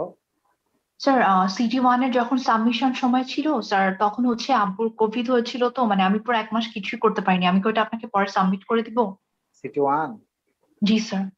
CT1 মানে হচ্ছে কপি না করলে সাবমিট করতে কোনো সমস্যা নাই, আর কপি করলে আচ্ছা স্যার, আমি তাহলে আপনাকে পরে মেইল করে দিব, মানে কপি করলেই সমস্যা যেটা সেটা হলো তুমি যার থেকে কপি করছো দুইজনে মিলে মার্কস কম পাবা, দুজন মিলে শেয়ার করতে হবে মার্কসকে, হাইস্ট মার্কে দুজনে মিলে শেয়ার করতে হবে। সেক্ষেত্রে আমার করার কিছু থাকবে না, যে প্রডিউসার তারও সমস্যা হবে, যে কনজিউমার তারও সমস্যা হবে। সেক্ষেত্রে স্যার আপনার এই অ্যানাউন্সমেন্টের পরে কি কেউ আর কপি করবে? আমি জানি না, সেটা হলো যে করতে পারে। আমি তোমাদেরকে একবার এমআইএসটির কথা বলছিলাম, এমআইএসটি এক মেয়ে টিচার হইতে পারে নাই, সে কিন্তু আমার ওই কোর্সে সে কিন্তু হচ্ছে যে অর্ধেক মার্ক পাওয়ার পরে সে কিন্তু টিচার হওয়ার কথা ছিল এমআইএসটিতে, কিন্তু সে টিচার হইতে পারে নাই। সে অনেক কান্নাকাটি বলে, স্যার আমি তো দেখাতে চাই না, আর্মির ভাইয়ারা দেখছে। কিন্তু হচ্ছে যে আমার কাছে তো করার কিছু নাই, কারণ আমি পুলিশও না, আমি গোয়েন্দা বিভাগের লোকও না আর কি। আমার কিন্তু এত জাজমেন্ট করার কিছু নাই যে কি কার থেকে কপি করছে। সুতরাং হচ্ছে যে কারণ এত মানে আইকিউ এত শার্প না আর কি, বুঝছো তো। সুতরাং হচ্ছে যে তুমি কপি যদি করে থাকো দুজনের সাপারের হবে, আর তুমি যদি ইন্ডিভিজুয়ালি জমা দাও, in that case it will not be a problem. মিটটা শেষ হলে তাহলে আমি আপনাকে ওটা মেইল করে দিব না? আচ্ছা ঠিক আছে। তো সবাই বুঝতে পেরেছো, আমাদের প্রশ্ন সম্পর্কে ব্যাপক আইডিয়া দেওয়ার চেষ্টা করলাম। কোশ্চেন থাকবে 4টা, প্রথম থেকেই ফার্স্টটার ওয়েতে লিখতে হবে। সর্বপ্রথম হচ্ছে রোল নাম্বার, তোমার রোল নাম্বারের সাথে যে ক্যালকুলেশনটা, সেই ক্যালকুলেশনটা এট ফার্স্ট ঠিক মতো করবা। এটা হলো প্রথম অ্যানাউন্সমেন্ট, কারণ প্রত্যেকটা প্রশ্নের মধ্যেই তোমার রোল নাম্বার রিলেটেড। তো সুতরাং রোল নাম্বারের সাথে যে ক্যালকুলেশনটা সেটা প্রথমে ঠিক মতো করবা, এটা যাবে প্রথম কাজ। দ্বিতীয় কাজ হচ্ছে যে যে ইনস্ট্রাকশন দেওয়া আছে ইনস্ট্রাকশন গুলো ভালো করে দেখে আনসার করবা। উত্তর খুব বেশি বড় না, প্রত্যেকটা প্রশ্নের উত্তরেই অনেক ছোট ছোট, কারণ আমরা বেসিক জাজ করার চেষ্টা করছি তুমি বেসিক ঠিক মতো বুঝছো কিনা। কিন্তু হচ্ছে যে জাস্ট হলো তোমার রোল নাম্বার সাথে রেট করে দেওয়া হয়েছে যাতে আনসার একের জন্য হয়। তো সবাইকে ধন্যবাদ। আর কার কোনো কথা থাকলে আমাকে বলতে পারো যে স্যার বুঝতে পারি। কি প্রত্যেকবার মানে প্রত্যেকটা প্রশ্নে ক্যালকুলেট করতে হবে নাকি? হ্যাঁ প্রত্যেকটা প্রশ্নে ক্যালকুলেট করতে হবে, কারণ প্রত্যেকটা প্রশ্নে কোথাও বলছি তোমার রোল নাম্বারের লাস্ট ডিজিট ব্যবহার করো, কোথাও বলছি তোমার রোল নাম্বারের লাস্টের 2 ডিজিট ব্যবহার করো, কোথাও বলছি তোমার রোল নাম্বারের 3 ডিজিট ব্যবহার করো, কোথাও বলছি হচ্ছে তোমার রোল নাম্বার হচ্ছে 74 ডিজিট ব্যবহার করো। সুতরাং হচ্ছে যে এক এক ক্ষেত্রে এক একটা, সুতরাং হচ্ছে তোমার রোল নাম্বার যেহেতু ডিজিট আলাদা, সুতরাং হচ্ছে in that case you have to calculate separately for each of the questions. Okay. Sir বলো। মিডের আগে কি স্যার আমাদের যে সিটি যে 1 কিংবা 2 হয়েছিল এগুলার একটু কি সলিউশন দেওয়া যাবে, তাহলে বুঝতে পারতাম আমার কোন জিনিস কোথায়। সলিউশনটা তো দিতে পারবো না, কারণ হচ্ছে যে সলিউশন দিতে পারবো না এই কারণে, কারণ সলিউশন আমার কাছে নাই প্রথম কথা। দ্বিতীয় কথা, তোমাকে যদি সলিউশন দিতে হয় এই কষ্ট করে তোমার পরীক্ষা দেওয়ার আগে আবার আমারে পরীক্ষা দেওয়া লাগবে, বুঝলেন কি বলছি। সুতরাং হচ্ছে যে তাহলে তা তোমার ইয়া হইলো না। তো হচ্ছে যে আমি যেহেতু 2টা সিটি নিয়েছি অলরেডি, 2টা সিটির খাতা দিব, সেটা একটা বিষয়। আর একটা বিষয় হচ্ছে তোমার মিডের খাতাটা দিলে বুঝতে পারতাম আর কি কোথায় ভুল হয়েছে কি না। খাতা তো আর ওইভাবে পাঠাতে পারবো না, যে যেটা করতে পারবো যে খাতা দেখালে তোমার হচ্ছে যে আমি যখন মার্কস দিব, মার্কস দেখার পরে তুমি হচ্ছে দেখলা, কিন্তু সেটা মার্কসটা একটু তাড়াতাড়ি দিতে হবে আর কি, না তো তুমি বুঝতে পারবে না। মিডের আগে না দিলে তো তুমি মিডের কোথায় প্রবলেম সেটা বুঝতে পারবে না। সুতরাং হচ্ছে যে আমি দেখি যেহেতু আমাদের ক্লাস শেষ হয়ে যাবে আজকে আমাদের বিএসসির ক্লাস শেষ এবং এমএসসির ক্লাসও শেষ। সুতরাং হচ্ছে যে আমি হচ্ছে যে ইনশাল্লাহ আশা করি যে কালকের মধ্যে দিয়ে দিতে পারবো তোমাদের মার্কস গুলো আর কি। তো তোমাদের জন্য দোয়া থাকলো, সবার জন্যই দোয়া থাকলো, দোয়া থাকলো, ইয়ে থাকলো, বেস্ট উইশ থাকলো, সবাই থাকলো। এবং যেটা করবা কোনোভাবেই ডাটা স্ট্রাকচার খারাপ করা যাবে না। আমি যে জিনিসটা বারবার গুরুত্ব দিচ্ছি, ডাটা স্ট্রাকচার তোমার বেসিক কোর্স। তোমার চাকরিতে যখন তুমি ইন্টারভিউ দিতে যাও, প্রথম প্রশ্ন সব প্রশ্ন করা হয় ডাটা স্ট্রাকচার থেকে, ডাটা স্ট্রাকচার অ্যালগরিদম থেকে। সুতরাং হচ্ছে যে তুমি ডাটা স্ট্রাকচার কোর্স না বোঝার অর্থ তুমি কম্পিউটার সায়েন্সে ভালো না। সুতরাং হচ্ছে যে তোমাকে এই ডাটা স্ট্রাকচারে ভালো মার্কস পাওয়ার চেষ্টা করতে হবে। এবং হচ্ছে কেউ যদি খারাপ মার্কস পাও, সেক্ষেত্রে তাকে আমি সাজেস্ট করব তোমার বিএসসি পিরিয়ডের মধ্যে আরেকবার ডাটা স্ট্রাকচার কোর্সকে নিয়ে ভালো মার্কস পাওয়ার চেষ্টা করবা। আমাদের অনেক স্টুডেন্ট দেখবা ওরা রিপিট করতেছে ডাটা স্ট্রাকচার এবং এসপিএল এ। কেন রিপিট করে? কারণ তারা জানে যে ডাটা স্ট্রাকচার হচ্ছে যে কম্পিউটার সায়েন্সের বেসিক কোর্স, ওই কোর্সগুলো দুইটা, ওই তিনটা course, data structure 1, data structure algorithm 1, data structure algorithm 2, object oriented programming এবং এসপিএল। এই চারটা কোর্স হচ্ছে কম্পিউটার সায়েন্সের জন্য বেসিক কোর্স। এই চারটা কোর্স পাওয়ার পরে তুমি কিচ্ছু না পারো, কেউ তোমাকে কিছু জিজ্ঞাসা করবে না যে তুমি ফিজিক্স পারছো কিনা, তুমি ম্যাথ পারছো কিনা, কেউ তোমাকে কিছু জিজ্ঞাসা করবে না। কিন্তু এই চারটা কোর্স তুমি পারছো কিনা এটা কিন্তু সবাই জিজ্ঞাসা করবে। আর এই তোমাকে চাকরি দিলেও মানুষ কিন্তু এই চারটা কোর্সের উপর বেস করে চাকরি দিবে। সুতরাং হচ্ছে কেউ কিন্তু অন্য কোর্সের উপর, কোনো কোর্সের উপর বেস করে তোমার জব দিবে না। বলো কি বলতে চাইছো, বলো। স্যার কোন চারটা? এই যে বললাম এসপিএল স্ট্রাকচার প্রোগ্রামিং ল্যাঙ্গুয়েজ, তুমি যেটা প্রথম কোর্স করছো। দ্বিতীয় বললাম data structures and algorithms 1, data structure and algorithm course 2, আরেকটা বলছে হচ্ছে অবজেক্ট ওরিয়েন্টেড প্রোগ্রামিং জাভা যে কোর্সটা।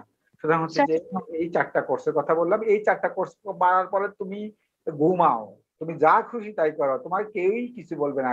কারণ তুমি এই আমাদের অনেক স্টুডেন্ট আছে, তুমি দেখবা ওরা ডিগ্রি কমপ্লিট করে নাই, বিএসসি, আমাদের এখান থেকে বিএসসি ডিগ্রিও কমপ্লিট করে নাই, না ডিগ্রি কমপ্লিট করেই ওরা জব মার্কেটে এখন দেখবে যে 50-60 হাজার টাকা বেতনে এখনই চাকরি করতেছে। হচ্ছে যে আমি এই জেনারেশনে তো সিনিয়র ডাইরেক্টর, এটা তোমরা জানো, ই জেনারেশন সফটওয়্যার কোম্পানি, ওইখানেই আমাদের 2-3 জন স্টুডেন্ট আছে ইউআইইউ থেকে পাস করা। ওরা হচ্ছে যে এখনো সার্টিফিকেটও নেয়, তোলে নাই বিএসসি, তোমার বিএসসি যে সার্টিফিকেট, ওই সার্টিফিকেটও নেয় না ওরা। ওরা কিন্তু জব করতেছে ওইখানে, ওরা হচ্ছে যে জব করতেছে কারণ ওরা প্রোগ্রামিং এ অনেক ভালো, তারা হচ্ছে যে প্রোগ্রাম অনেক ভালো পারে। সুতরাং হচ্ছে প্রোগ্রাম ভালো পারে বলে হচ্ছে যে এই জেনারেশনের তো দরকার নাই যে সে তার রেজাল্ট কি, এটা তো দরকার নাই। তার দরকার হলো সে কাজ ভালো পারে কিনা, তার কাজ ভালো পারে চাকরি করে।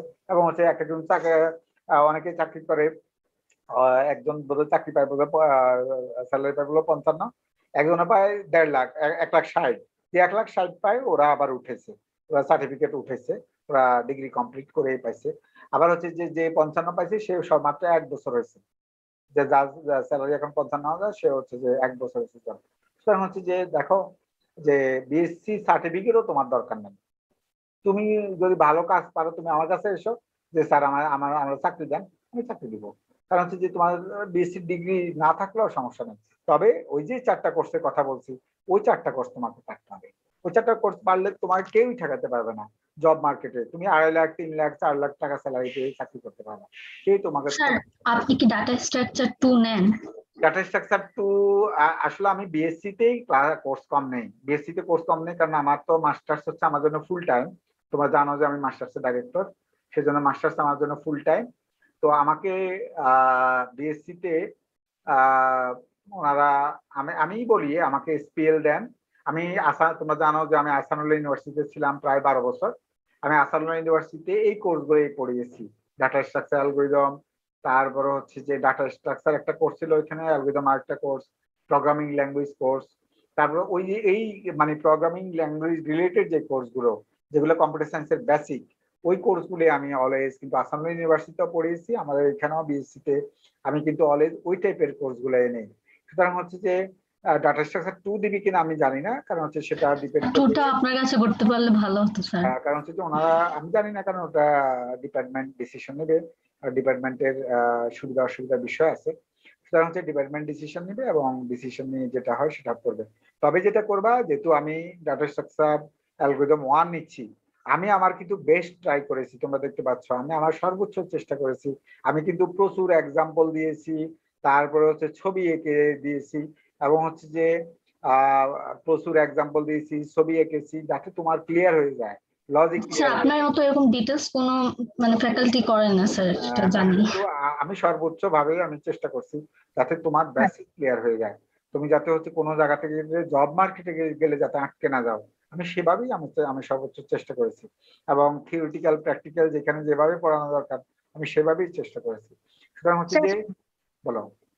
স্যার আপনি সিটি 1 আর সিটি 2 এর খাতা দেখার পরে একটা একটা করে হাইস্ট পাওয়া খাতা একটু এলএমএস এ আপলোড করে দিন, মানে আমরা যাতে বুঝতে পারি যারই যেখানে ভুল হইছে। ওটা হচ্ছে যে খাতা আপলোড না করলো যেটা ভুল হয়েছে ওই নাম্বারটা দিয়ে দিল।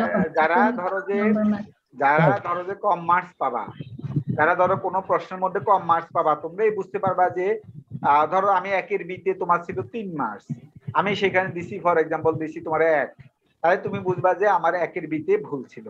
তুমি কিন্তু ওইখান থেকে বোঝার চেষ্টা করবা, এটা হলো প্রথম কথা। আমার কথা বুঝছো কি বলছি?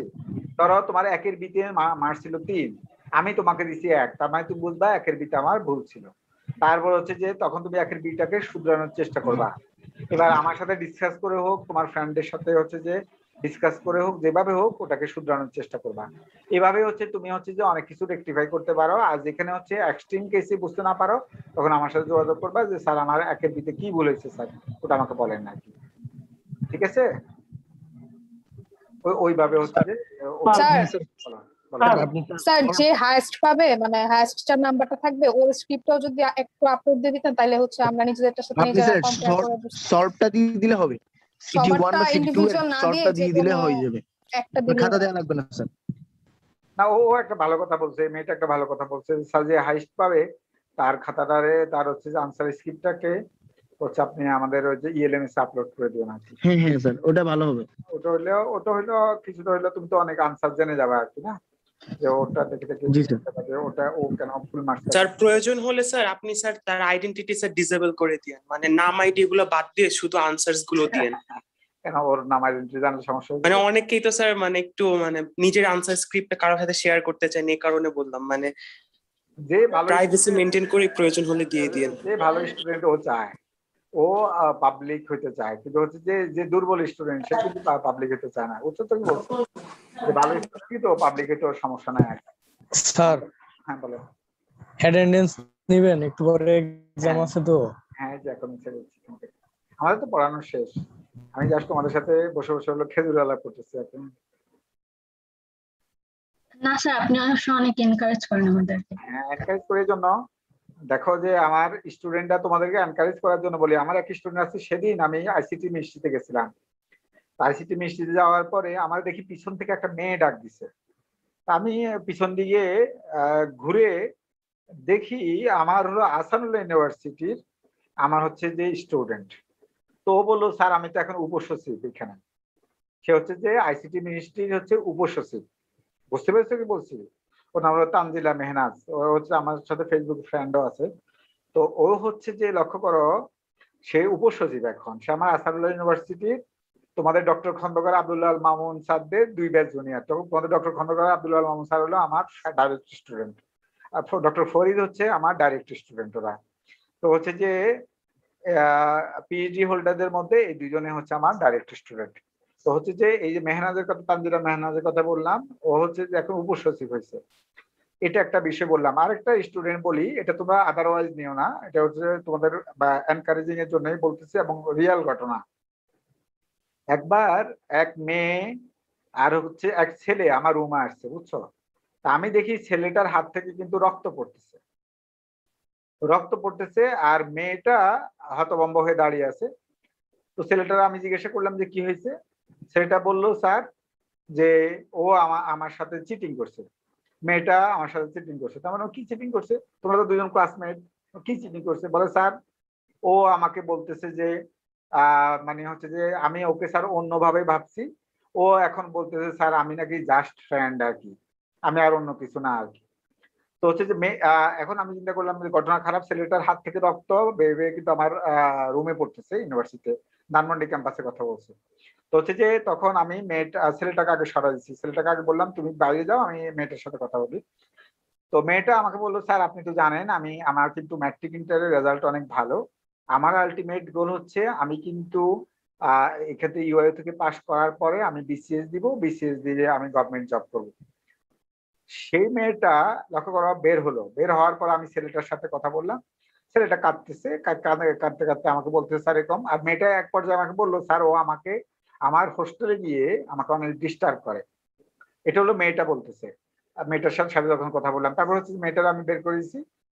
তখন ছেলেটা আবার ঢুকে, আমি ছেলেটা ঢুকে বললাম যে তুমি আসো দেখি তোমার সাথে স্যার কথা বলবো। তো হচ্ছে যে ও বললো স্যার আমি বাবা থেকে টাকা আনতাম, বাবা থেকে টাকা এনে ওর পিছনে সমস্ত টাকা খরচ করেছি স্যার, আব্বার থেকে অনেক ক্ষেত্রে মিথ্যা কথা বলেও টাকা আনছি, টাকা এনে হচ্ছে সব টাকা স্যার ওর পিছনে নষ্ট করছি। ও এখন বলতেছে উই আর জাস্ট ফ্রেন্ড, এটা বলতেছে।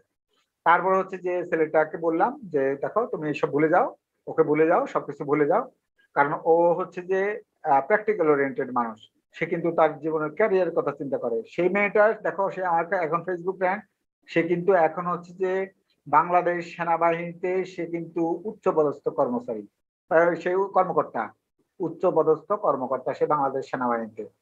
বুঝতে পেরেছো কি বলছি? মেয়েটার কথা বলছি। মেয়েটা কিন্তু ঠিকই তার কিন্তু লক্ষ্যে পৌঁছে গেছে। সে কিন্তু ওই যে ছেলেটার ফাঁদে কিন্তু পা দেয় নাই। ছেলেটা যদিও তার বাবা মা থেকে সমস্ত টাকা পয়সা এনে ওই মেয়েটার পিছনে খরচ করছে, কিন্তু কোনো লাভ হয় না। কারণ হচ্ছে মেয়েটা কিন্তু ঠিকই আজকে সেনাবাহিনী অফিসার, সে কিন্তু আবার বিয়ে করছে। লক্ষ্য করো, মেয়েটা বিয়ে করছে হচ্ছে সেনাবাহিনী তার চেয়ে উপরের র্যাঙ্কের একজনকে বিয়ে করছে।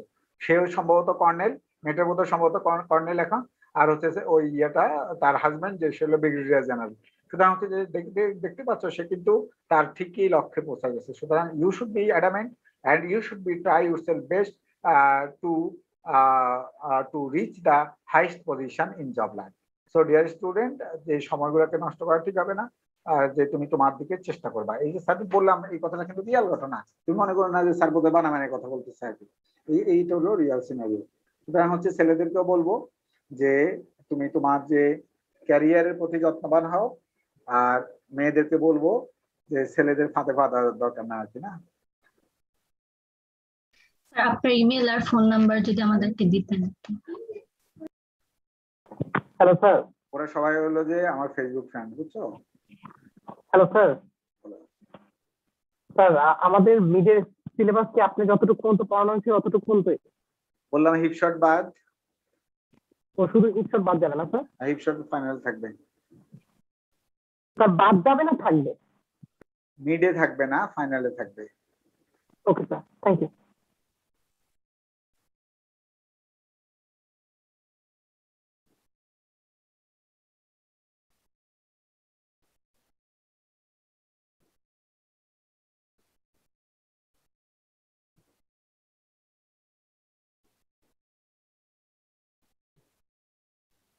Respondee roll call. Oishi, sir আছি।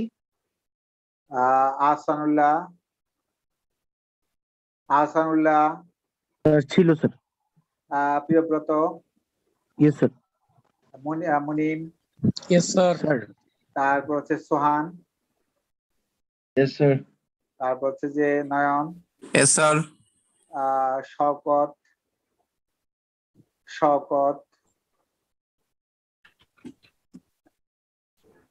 তারপর হচ্ছে লুবনা, প্রেজেন্ট স্যার।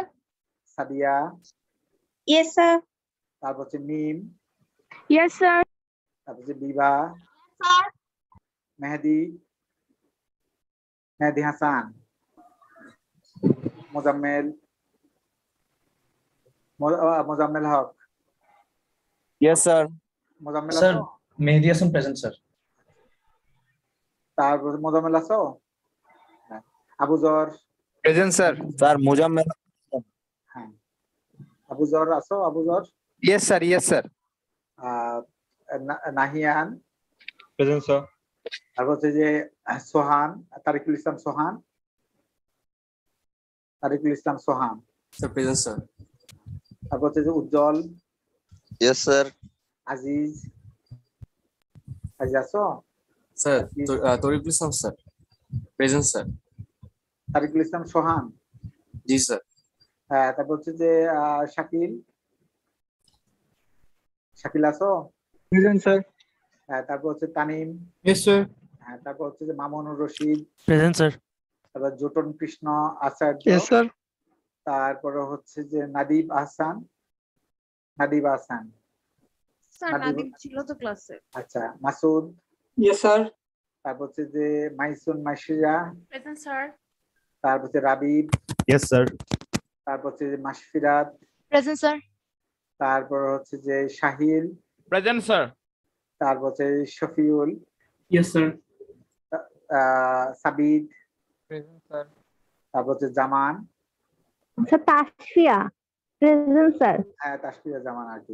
তোমার নামের পর আমি বিদেশের মতো শুধু নামের পরের অংশ বলছি আর কি। স্যার জামান আমার বাবার নাম। হ্যাঁ, আমি বুঝতে পেরেছি তোমার জামান তোমার বাবার নাম বা কারোর নাম হবে, কিন্তু হচ্ছে যে বিদেশে কিন্তু লাস্ট নাম দিয়ে ডাকে আর কি না। আমার নাম রে জাপানিরা বানাইছে হচ্ছে যে হুদা মোহাম্মদ নুরুল আর কি না। তো হচ্ছে যে আমার প্রফেসর একদিন আমাকে বললো তোমার নাম কি হুদা না নুরুল, কোনটা আর কি। এই অবস্থা। তো হচ্ছে যে আসলে স্বর্ণা আছো? স্বর্ণা। তারপর হচ্ছে যে ইশরাত জাহান। স্যার আপনার কথা শুনতে Present, পাচ্ছি। sir. এই, স্বর্ণা আছো? স্বর্ণা আছো? স্বর্ণা নাই। ইশরাত জাহান তো আছে।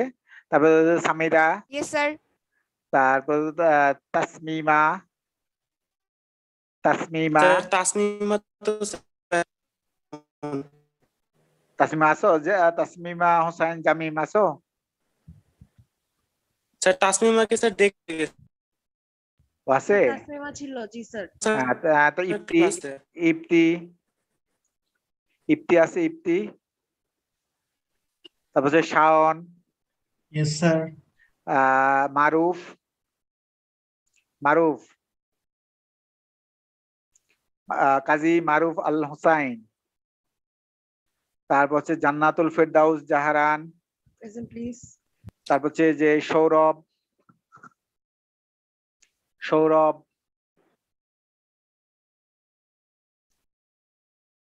তারপর হচ্ছে যে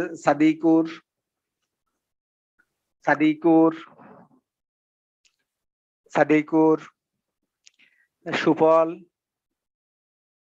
সুফল আছো? স্যার সুফল তো ছিল স্যার, কিছুক্ষণ আগেও বলতেছিলাম। তারপর হচ্ছে সোহা স্যার আছো? ছিল মেবি। সিরাজম মনিরা সোহা আছো? স্যার ছিল মেবি। মেবি বলছো তুমি, তোমার কথার মধ্যে তো ইয়ে নাই, কনফিডেন্স নাই। হ্যাঁ আচ্ছা, ওকে দিয়ে দিলাম। তারপর দেখা যাক। গোলাম মাহমুদ স্যার প্রেজেন্ট। কাজ করতে না। তারপর Jisan. Yes, sir. Yes, sir. তারপর হচ্ছে যে সরোয়ার, ইফাত বিনতে সরোয়ার। হ্যাঁ আছে। জি স্যার। ফায়াজ জাহান, নুহাস স্যার। তারপর হচ্ছে যে মোহাইমেন। Yes, sir. তারপর হচ্ছে শান্ত। Yes, sir. Nusrat. Present sir. তারপর হচ্ছে মুনা। Yes, sir. আবতাহি। Present, sir. তারপর জীবন। Present, sir. তো সবার বলো। স্যার জুবাইর মোহাম্মদটা স্যার কি দেওয়া হয়েছে স্যার? কত বললাম? হ্যাঁ প্রেজেন্ট দেওয়া হয়েছে। হ্যাঁ, তো সবাইকে সবার জন্য দোয়া থাকলো। তোমরা ভালো ছাত্র, ইনশাল্লাহ তোমরা পারবা। বেসিক গুলো ভালো করে দেখবা। সবার জন্য দোয়া থাকলো, সর্বোচ্চ দোয়া থাকলো। এবং ইনশাল্লাহ তুমি আগে হলো স্বাস্থ্য ভালো রাখবা, কারণ হচ্ছে যে এখন কোভিড চলতেছে। সুতরাং হচ্ছে যে স্বাস্থ্য ভালো রাখবা, বাইরে যাবা না, পরীক্ষাগুলো ঠিক মতো দিবা, ভালো করার চেষ্টা করবা। সবার জন্য দোয়া থাকলো। আল্লাহ হাফেজ। আসসালামু আলাইকুম। Okay sir, thank you sir. আসসালামু আলাইকুম স্যার। আসসালামু আলাইকুম স্যার। আল্লাহ হাফেজ। স্যার আমরা কি স্যার কোনো প্রবলেম হলে স্যার মেইলে কন্টাক্ট করতে পারবো আপনার সাথে? অবশ্যই মেইলে কন্টাক্ট করবা, কিংবা তোমরা যদি চাও, তোমরা যদি সবাই মিলে চাও, আমি একদিন কোনো কারণে যদি লাগের সময় আমি একদিন সময় দিতে পারবো, মঙ্গলবারের আগে, পরীক্ষার আগে। Okay sir. আসসালামু স্যার আলাইকুম ওই স্যার। সিটির মার্কস গুলো দিয়ে দিলে পরে মানে একদিন টাইম কালকের মধ্যে ইনশাআল্লাহ আশা করি পেয়ে যাবে। আমি হচ্ছে কালকের মধ্যে দেখে বলবো, কারণ হচ্ছে যে আমি ফ্রি হয়ে গেছি এখন আর অত বেশি কাজ নাই। মাস্টার্সের ক্লাসে বন্ধ হয়ে গেছে, তোমাদের ক্লাসে বন্ধ হয়ে গেছে, শুধু আমি দেখে ফেলতে পারবো এখন ইনশাআল্লাহ। তো ঠিক আছে, সবার জন্য দোয়া থাকলো। Best wishes, best of luck. আল্লাহ হাফেজ। আসসালামু আলাইকুম। জি আসসালামু আলাইকুম স্যার।